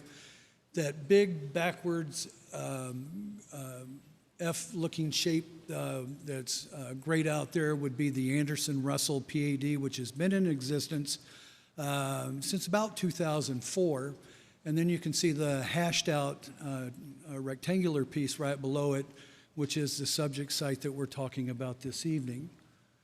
Now again, more specifically, it's generally located a mile south of Maricopa Casa Grande Highway. It's 79.02 acres in size, and the parcel number there as well. As I stated in the opening statement, according to our ordinance, staff would require direction from council to initiate the annexation procedures as we move forward. Now, as you can see there, it's a rather lengthy process, and I won't go into each one of those, but it's governed by Arizona revised statutes, and there's a very specific set of requirements and sequences that you have to meet in that. This would be the formal initiation of that process should you support it this evening. And with that, we're recommending that you do initiate the process and direct staff to initiate the process. Mayor, that concludes my presentation. I'd be happy to answer any questions that you might have. Excellent. Thank you, Rick. Council, questions, comments? Seeing none, do I have a motion? So moved by Councilmember Lehrman. Do I have a second? Second. Seconded by Councilmember Wade. Last opportunity for comments, questions. All in favor say aye. Aye. Any opposed, say nay. That motion carries. Thank you very much, Rick. Thank you, ma'am. All right, that takes us to our last item, which is a presentation from our Chief Patassi for the Fire Medical Department. Yes, good afternoon, Mayor, Council. I always say this is one of my favorite presentations I do all year. It's one of ours, too. Great opportunity to talk about the great department that we have and kind of take a little journey looking back and a little sneak peek looking forward as well. So last year was a busy year for the fire department. As we see, all of our calls for service increased, as well as we had a 20% total calls for service increase. And one thing that we're doing now and starting to track more regularly is not only our calls for service, which had an increase from 6,500 calls last year to 6,800 calls this year, but our total calls for service, which is the amount of apparatus needed to respond to a service call, has gone up almost 20%. So we're seeing a steady increase in our calls for service. The other thing I'd like to point to on this slide is our 90th percentile for response times. So we're currently at 9 minutes and 14 seconds for 90% of our calls coming in under that mark. So 90% of the time we're going to arrive on the incident under that mark. 10% of our calls are above that. And in our circumstance, as we've talked about in our past, we haven't built a new fire station since 2013. So it's currently been in our CIP plans for as long as I've been a fire chief to add new fire stations, as well as my predecessor. So one thing we want to look at before we get into the timeline for a new fire station is the reason why we have a 90th percentile at a 9-minute mark. And if you look at the color-coded areas, each color code on that map is that fire station's fire protection zone. So starting on the left side, you have the red zone, which is Station 575, the yellow zone, which is 574, and then you have the green zone, which is Station 571, which is pretty much from our northern boundary to our southern boundary. Station 572, the fire protection zone, is in orange. So strategically, over the last 3-4 years, we've been looking at our location for our next fire station, developing the data and trying to come down with a pinpoint accurate data-driven decision. And Station 573 is slated to be in that green zone, and we've already acquired the land for it. It's at the intersection of the Sonoran Parkway and Porter Road. And looking at the data analytics, we are going to cut 571's fire protection zone in half. So that station will have a direct impact on reducing that 90th percentile response times drastically. So what does it look like to plan for a fire station? Well, fire station is one of the big projects we have. As you're all well, that we're also bringing ambulances online, and we'll talk about that for a moment. But it's a multi-year process looking at our capital improvement plan, but we've already begun the groundwork to work on that. So in this fiscal year, our goal was to acquire land for that station, which we have done. It was city-owned property. It's 9 acres, which is more than enough for the 3 acres we're going to need for the fire station, with room for future expansion down the road if we need warehouses, training annex. You know, we have a lot of room for growth, potentially bring in our police partners for some opportunity for that land as well. So we have designs and permits, which are going to come next. Land prep, which that area we need to bring a lot of infrastructure to do that prep, and then the construction side. But as the excitement of our department and the growth of our department, one of our biggest handcuffs right now is hiring firefighters and onboarding them in any length of time. So we are still in the infancy of staffing up for our ambulance service. We've hired our first 12 firefighters. Next fiscal year, we have our second 12 firefighters for the ambulance service, and then we have 6 firefighters in the following fiscal year, just to fully staff the ambulances. Fire stations require 15 firefighters as well, and we're limited on the capacity of how many new firefighters we have coming online at any given time. And so as you see, as we're finishing off our CON hires in the 2027, beginning of 28, then we can start staffing up for a new fire station. So really anything that happened before that, we'd have a beautiful building with no firefighters to staff that. And so I just wanted to show this Gantt chart. We purchased the engine this year, engine 573. That's a 3-year build out. So we are looking very good if we don't have any interruptions to this plan on putting on Station 573 will be online in 2029. Chief Patassi.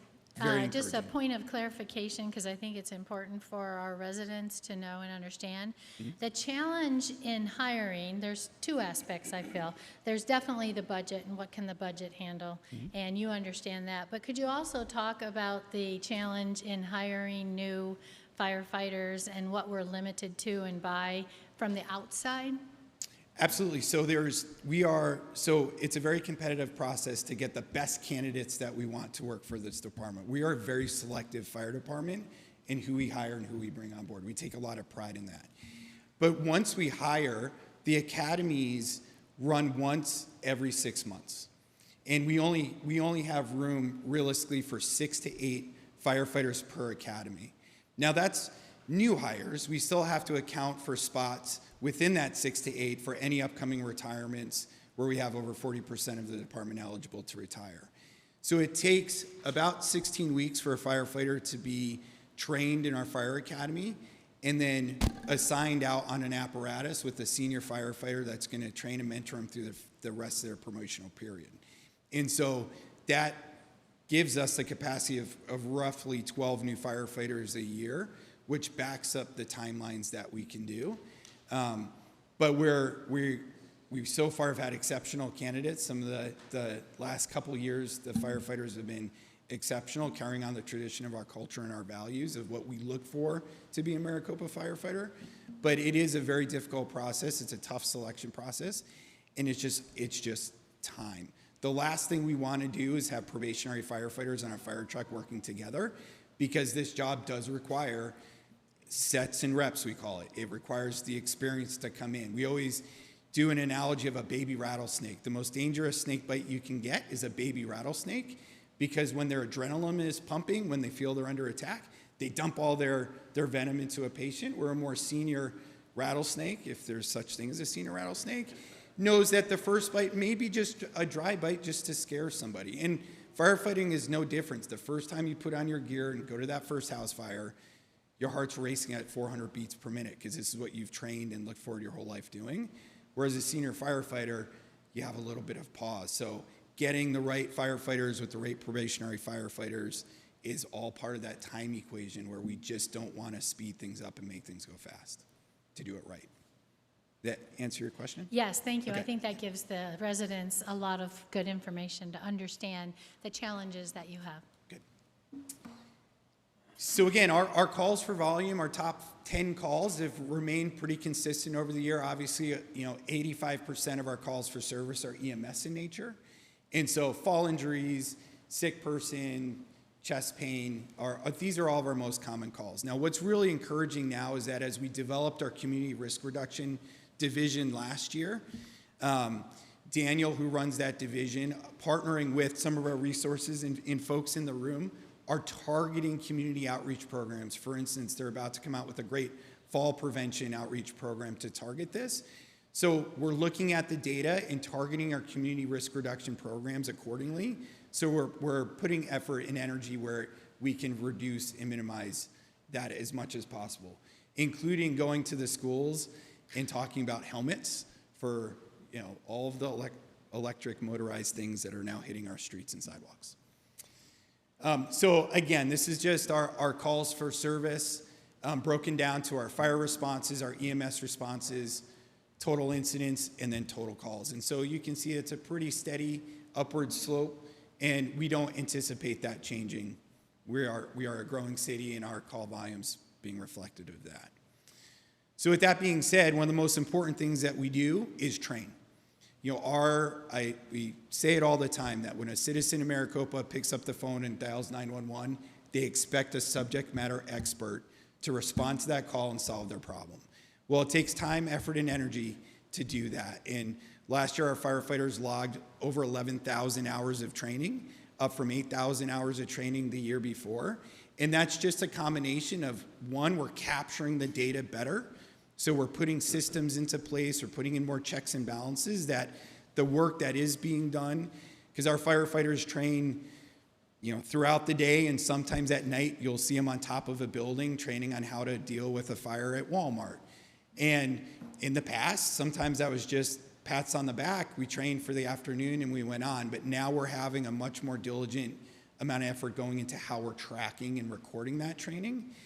We put out and released an annual training plan, which is a very targeted pathway for all the firefighters and the company officers to use to get a very well-versed round of training done within an organized area. We've invested in training more certified fire instructors. So as our average age of the department goes down, we now have more formalized fire instructors that can come in and teach in a certified capacity to teach the younger firefighters everything they need to do. And it's just, again, it goes into the diligence of our training department to be able to not only capture and execute this, but prepare our firefighters.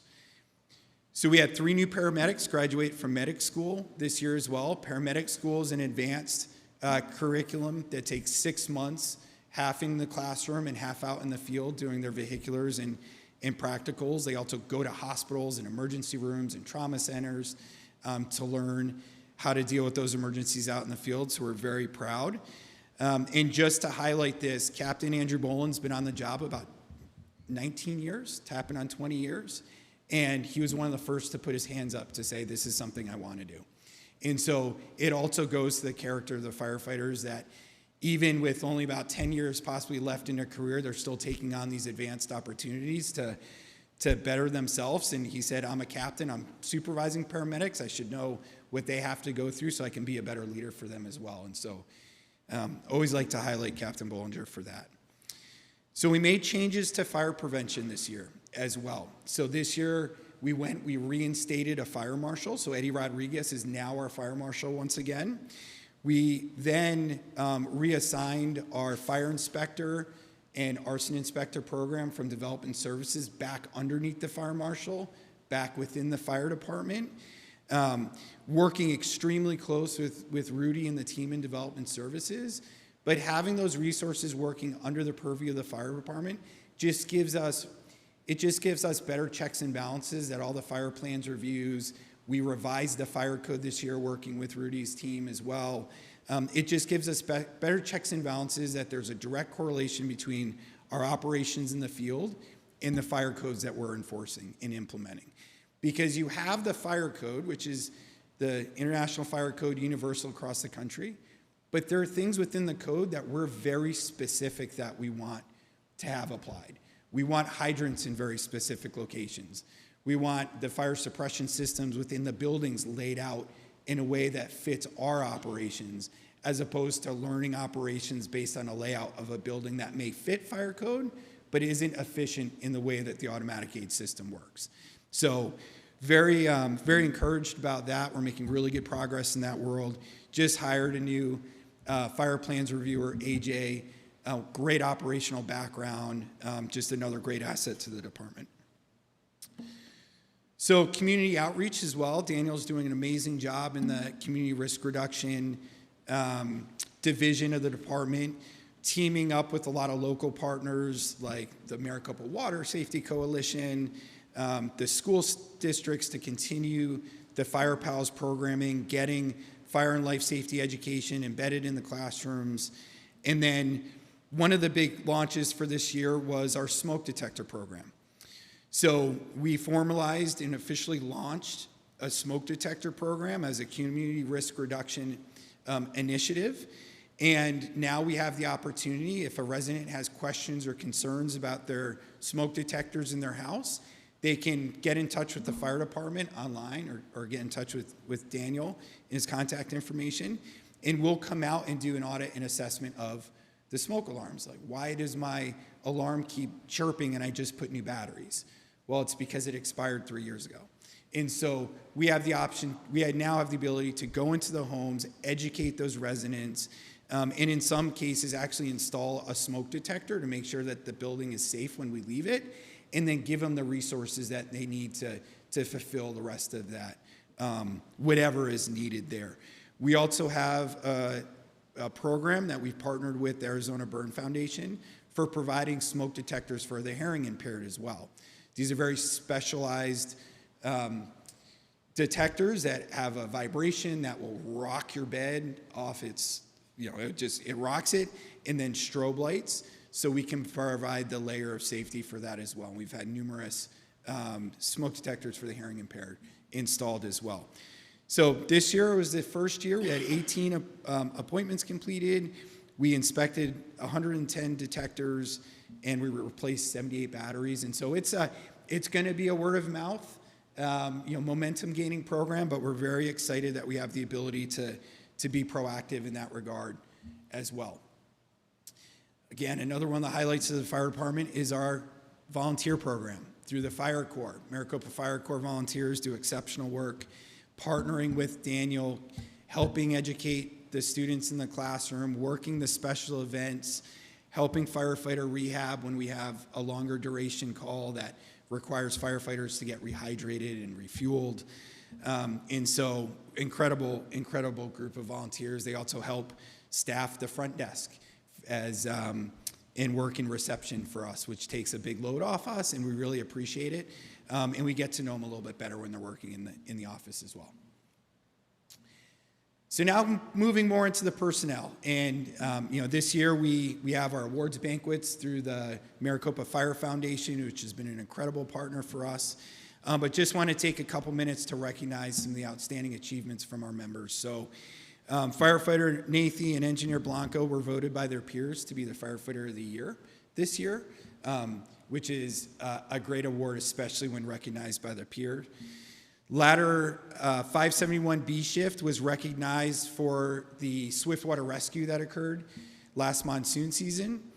Captain Newman and Engineer Flaherty were recognized for their outstanding work when Officer Sanchez was shot in the line of duty, and they helped with the exceptional health staff and helped working with the doctors and leading the stabilization of Officer Sanchez before he was airvac to a trauma center.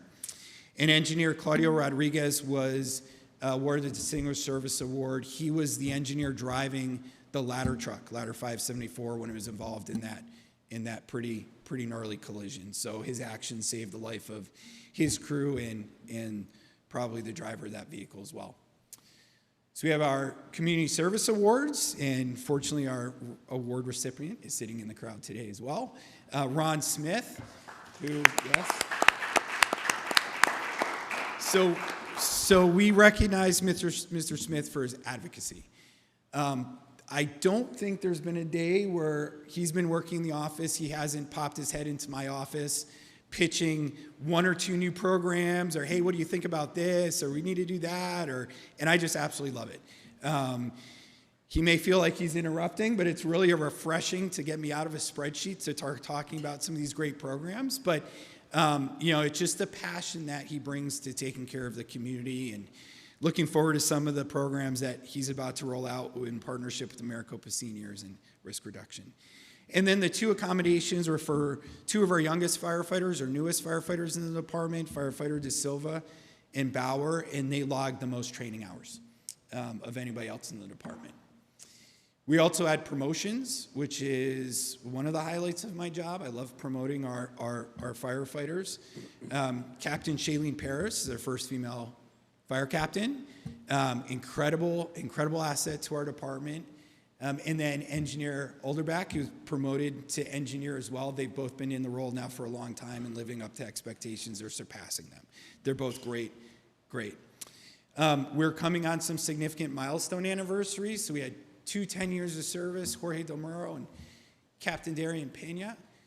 And then we also had our first big group of 20-year service awards giving out as well. And a majority of those folks in the picture are still with us. Some of them have already retired, but we're just getting to that age where we're starting to hit that 20-year mark, and we'll see these numbers growing over the next few years, which is really exciting.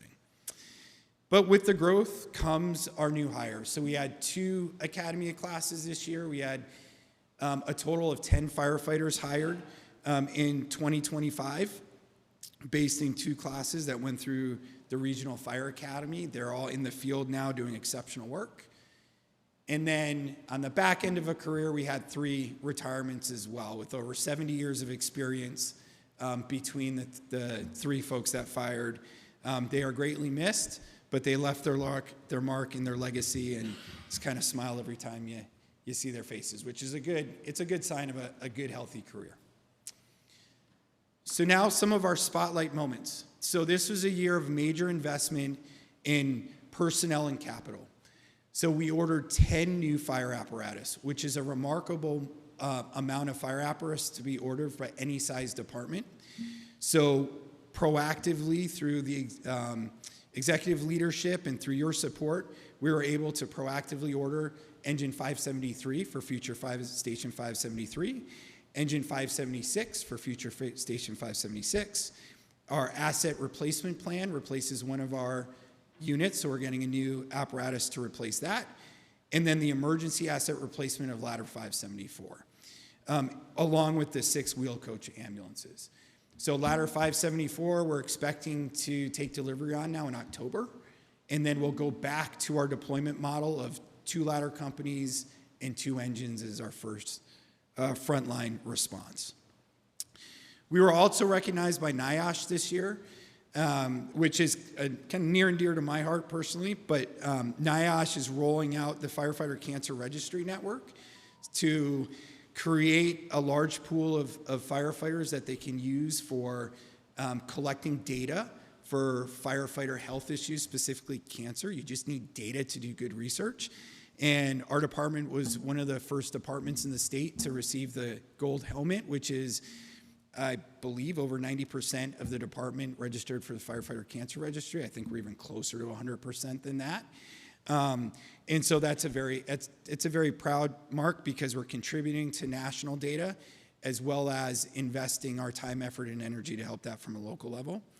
And then on February 19th, the day after this presentation, I believe was made last year, we submitted our CON application to DHS. It was about a 6-7 hour day that 5 of us spent around the table going page to page to page to submit it. And so that was our first major milestone in the department. Which brings us to our second major milestone in the department. So in May, we were granted authorization for our certificate of necessity through the director of DHS. It's not the final step we have to take. Once the director issues the decision that we are a fit and proper agency, which means that financially we can hold the program, we have the leadership to run the program, we have the plan and the ability to facilitate ambulance services, there's a 30-day window for any other outside agency that has the opportunity to appeal that ruling. So officially, I stand here today not knowing if there's been an appeal. We should find out hopefully soon, within the next few weeks. We'll find out if somebody, what we call, intervened on that.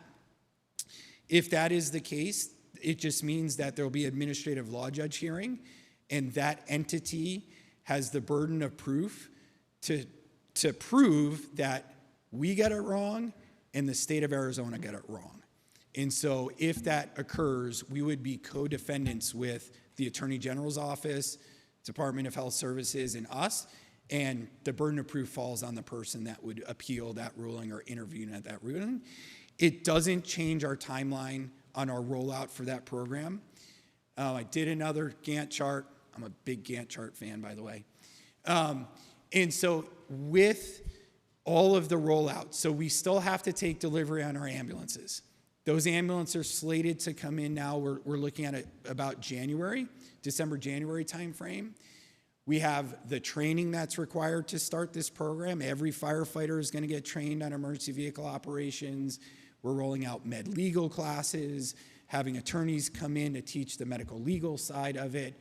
We are training on the new standard operating procedures that will run the rescues. We call them the ambulances rescues because they're firefighters on it.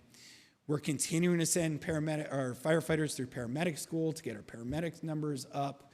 We have setting up third-party billing companies. We have the not as fun or enjoyable, but the critically important administrative process. And so with all of that timeline, it still looks like we're targeting a beginning of the year, first quarter 2027 rollout of ambulances. And so if we have to go to administrative law judge, and I'm confident it's going to rule in our favor, ours and the state's favor, then we would still be looking at a rollout in the first quarter of 2027, which is very, very exciting news. 27 or 28? It'll be at the beginning of 27. So January, March window, there's some variables, especially with the ambulances and the upfitting, but that would come in. Okay. We're still in the middle of hiring.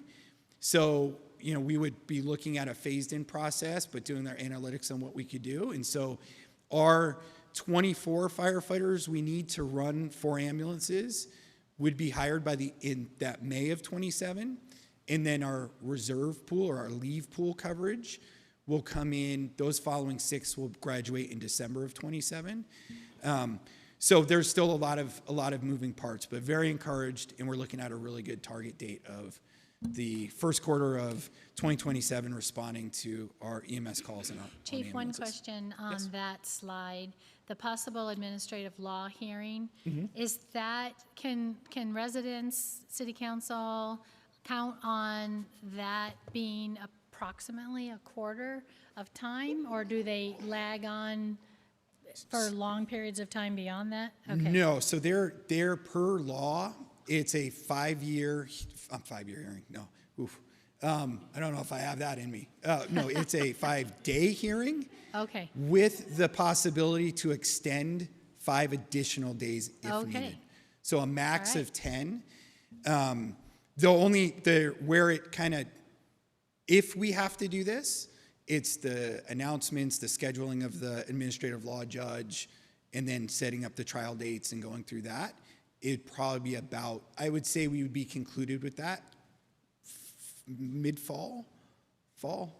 But really, until we get the determination that there has been an appeal, Perfect. then it's kind of, Perfect. this was all just a little bit of I just see a lot of pessimism. questions in regards to if it is appealed or challenged. And so now we have a good answer. Thank you. You're welcome. So that's it. Again, 25 was our 20th anniversary as a fire department, going from a fire district to a full-time service. The leaps and bounds that we've made over the last 5 years have been incredible. The last 3 years and 2 years especially has been very targeted strategic growth. And, you know, I just want to stand up here and I appreciate the support from the council and the city leadership to really realize these plans, obviously to fund these plans, and have the support in the fire department to take care of this community. It's something we take very seriously. We think about ways of making improvement every day, and that's reflected in the men and women working out on the street and logging the thousands of training hours and investing time and energy into making us the department we all want to be proud of.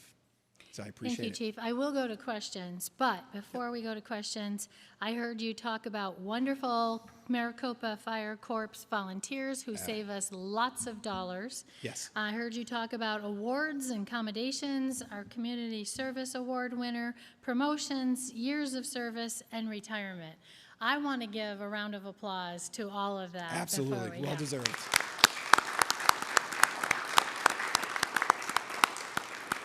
All right, council, questions, comments? Yes, Councilmember Lehrman. Thank you so much, Chief. This is really exciting. Can you go back to the slide with the apparatus or the fleet that we're ordering?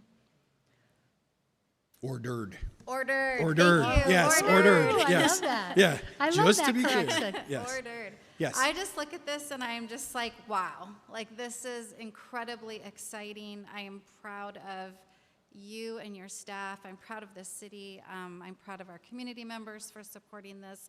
And so this is just a game changer. And I cannot wait for all the training and for the fleet to arrive and for our city to feel the impact of increased support and improved speed of response time. Absolutely. And so I'm just incredibly excited about this, and I just feel really wowed right now. I did want to make one comment.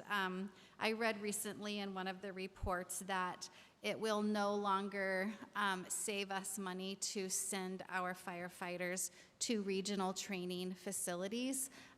Between 5 and 10 years, it will cost us more to send our firefighters out of Maricopa than if we had our own training facility. And so I am hoping that in the next 5 years, we will have our own training facilities so that we are not spending more money to send our firefighters out of our city. So there's two, and I appreciate the support, and I appreciate the question and the comment. There's two aspects when we talk about training facilities. So per our automatic aid agreement, our firefighters need to be trained at a regional academy. You know, Gilbert's Regional Academy is like $250 million in today's dollars. That's not something I'm going to advocate for until we get our sound infrastructure built. We need fire stations and we need. Then it comes into our quarterly training, which is also done with our regional partners. And that's what makes us prepared for high-rise fires, multiple alarm fires, large mass casualty incidents, and all of that. The training center we would be looking at investing in here is for day-to-day type training, so that we can have a roof prop for our ladder companies to go down and practice cutting holes in residential roofs to remove smoke, to pull hose in a small little training Connex box. And so there's sometimes it can be confused on how we're addressing training centers. I would love to build a $250 million Taj Mahal training center.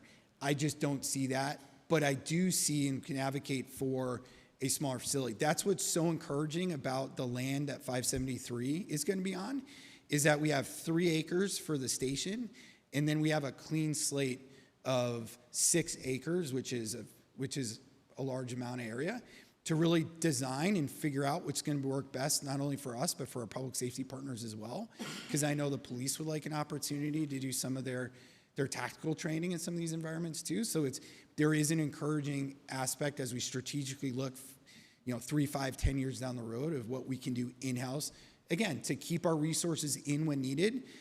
But I always caution and always caveat that there is times where we are still going to have to travel out of the Absolutely. city. There's lots Yeah. of benefit to regional training. Yep. Absolutely. But to get some training Yes. here would be absolutely amazing. Thank Absolutely. you so much, Chief. Appreciate your leadership. Thank you. Thank I you, appreciate your support. Councilmember Lehrman. Councilmember Marsh. Chief, I want to thank you for getting the smoke alarm, CO alarm project going. We all know that smoke alarms expire typically after 10 years, some 15, some 20. A lot of people don't realize that their smoke alarms are dead, and they're going to be dead if they have a fire. They're not going to get an alarm. So that's an excellent program, and I look forward to it saving a lot of lives. Thank you. Thank you. Thank you, Councilmember Marsh. Councilmember Wade. Good evening, Chief. How are you this evening? I'm well, thank you. It's a great presentation. It denotes what you have done to this department over the years to make it as professional as it is. You created an environment of trust and humility, support. I've used your services twice in my home, and I am very happy that you were there. So thank you and your team for what you do to the city for the city of Maricopa and me personally. I appreciate it. Thank you. I appreciate it. It would be impossible to do any of this without an amazing staff and team, not only in the fire department, but with all the other departments supporting this. We met with finance for a few hours this morning talking about, future endeavors. So I appreciate it. We're glad to be there for you and your family in the time of need, and I'll extend that back to the staff and the firefighters out there. Yes, sir. Thank you. Thank you, Councilmember Wade. Councilmember Noor. Thank you, Mayor. Thank you, Chief. I appreciate this great presentation, and this is one of my favorite presentations of the year. So thank you. I echo Councilwoman Lehrman's comments again about the investments that we're making into the fire department and these assets, and I think that's really exciting for our community. But I would like for you to maybe talk a little bit more so that the community can fully understand. With the CON, Certificate of Necessity, which is going to allow us, when we get through the process, to have our own ambulances, how the way you've structured that program will also enhance our firefighting abilities because of the staff and what we're bringing on and how we're staffing that. Absolutely. Can you talk about that? Yeah, so it's what the CON or the ambulance service is going to do. It's going to be able for us to, in essence, control the emergency transportation in the city, which means that we'll be able to, one, have 4 dedicated ambulances within the city limits at all time, unless they're out on a call or transporting a patient. It also gives us the ability to scale the program as our needs rise without having to ask a third party for permission to get an ambulance assigned in the city. Ultimately, if we have a third party, they dictate the coverage that we get as Maricopa residents based on their statistics and analytics and coverage numbers.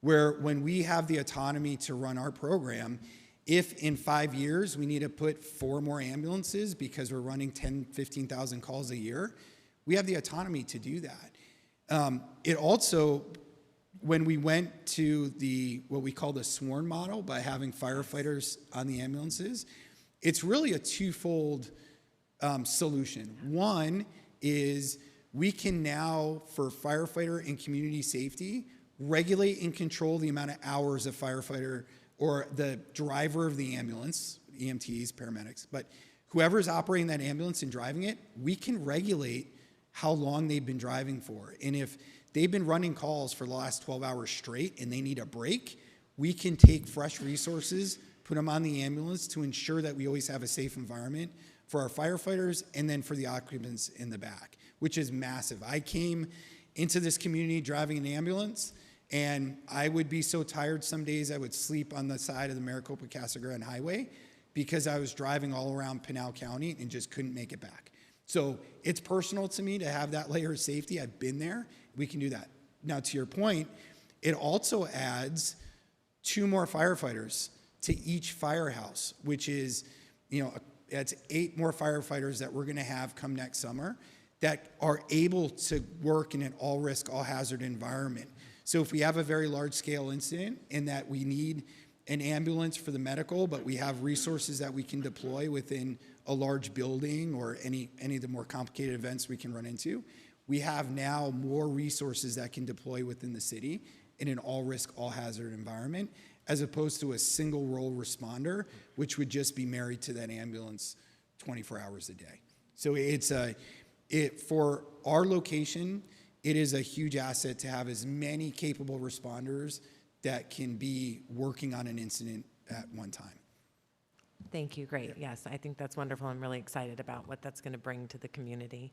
And then finally, I just want to comment on the Fire Corps volunteers and how absolutely amazing they are. I was at the awards banquet that you did earlier in the year where all those awards were given out, and it was just extremely amazing to see all of the volunteers and then our own firefighters receive these awards and to hear these stories. And, I think we need to thank our first responders and our volunteers often. So thank you. Thank you. I appreciate it. Thank you, Councilmember Noor. Vice Mayor. Thank you so much for the presentation. It's always good to hear that we're actually doing a good job, right? And the fire department is hiring what they need, where the city council is providing the budgeting that's needed. The staff throughout the city is doing what's needed to make sure we're meeting the needs of our community. When we started the CON, when was that? 2 years, 3 years? Ooh, I think our first conversations were 7 years ago. Yeah. But serious, when we first we first dug into it about 2 years ago. Yeah. Yep. So when we first started that, people said that it was nuts. We're never going to get it. Blah blah blah. We kept trying. We kept pushing. We ordered the ambulances. We're starting to hire the people. I think my wife told me stay off the ladder until the ambulance arrive. Because I think Smart. it's over 50. You shouldn't get on a ladder or something like that, especially not on the roof of your house. But all of that stuff. But don't ask for the $250 million place until the ambulance are here, because you're going to come and get me for a heart attack on that one. Because that's a hard one, 250. But no, it's great that we're able to do all of this and we're able to take care of the citizens of the city. When I look at it and I see that calls are up, of course they're going to go up. We have more people here. I see that the new fire station, 573, is going to really cut down on a lot of the time that we have there. But this has been a plan for almost 3 years, right? I guess 573. Yeah. I mean, we ordered the fire truck last year, so and it just takes forever to get here. So 573 has been a plan and part of our future planning for years, and then 576 with undetermined location yet so far, but 576 will do well, and then replacing the assets. And our former city manager put into an asset replacement fund that we've been able to really make sure that we're planning out all the assets we need to replace, including fire trucks and fire apparatus, as well as police apparatus. So we're really making sure that stuff is happening. So with our first responders and with everything that we're doing, you guys are doing a great job. So thank you so much for all the work you're doing. Appreciate it. Thank you. And I agree. I stay off the ladders, but yeah. No, but then I appreciate again, it. my fire alarms, they expired. So I had to replace 7 of them, I think it was, in my house. Yeah. But I gave my daughter a quick lesson in rewiring fire sensors. So she was able to get on the ladder and do it. And she's in her low 20s. Yeah, so perfect. She's a little bit more And it's nimble life than I skills. am. Teaching your daughter life skills. Yeah, so she was up there doing it. Thank you. Appreciate it. Thank you, Vice Mayor. Chief, just one question from me. Actually, maybe it's more of a comment. The Phoenix facility that we toured, a few of us toured, what was the name of that? So that's the Phoenix Regional Dispatch Center. Very good.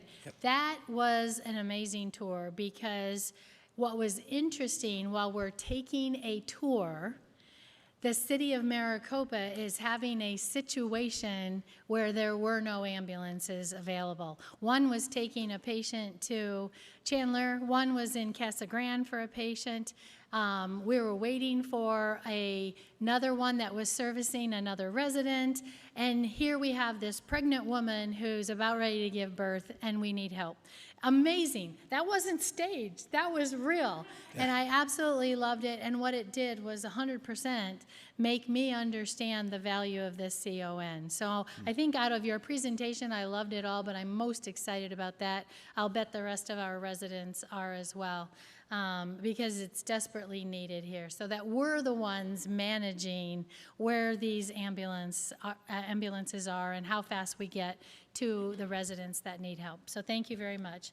That's all for me in terms of questions. Last opportunity. All right, that brings us, thank you very much, Chief. That brings us to the end of our meeting. We are adjourned. Thank you all.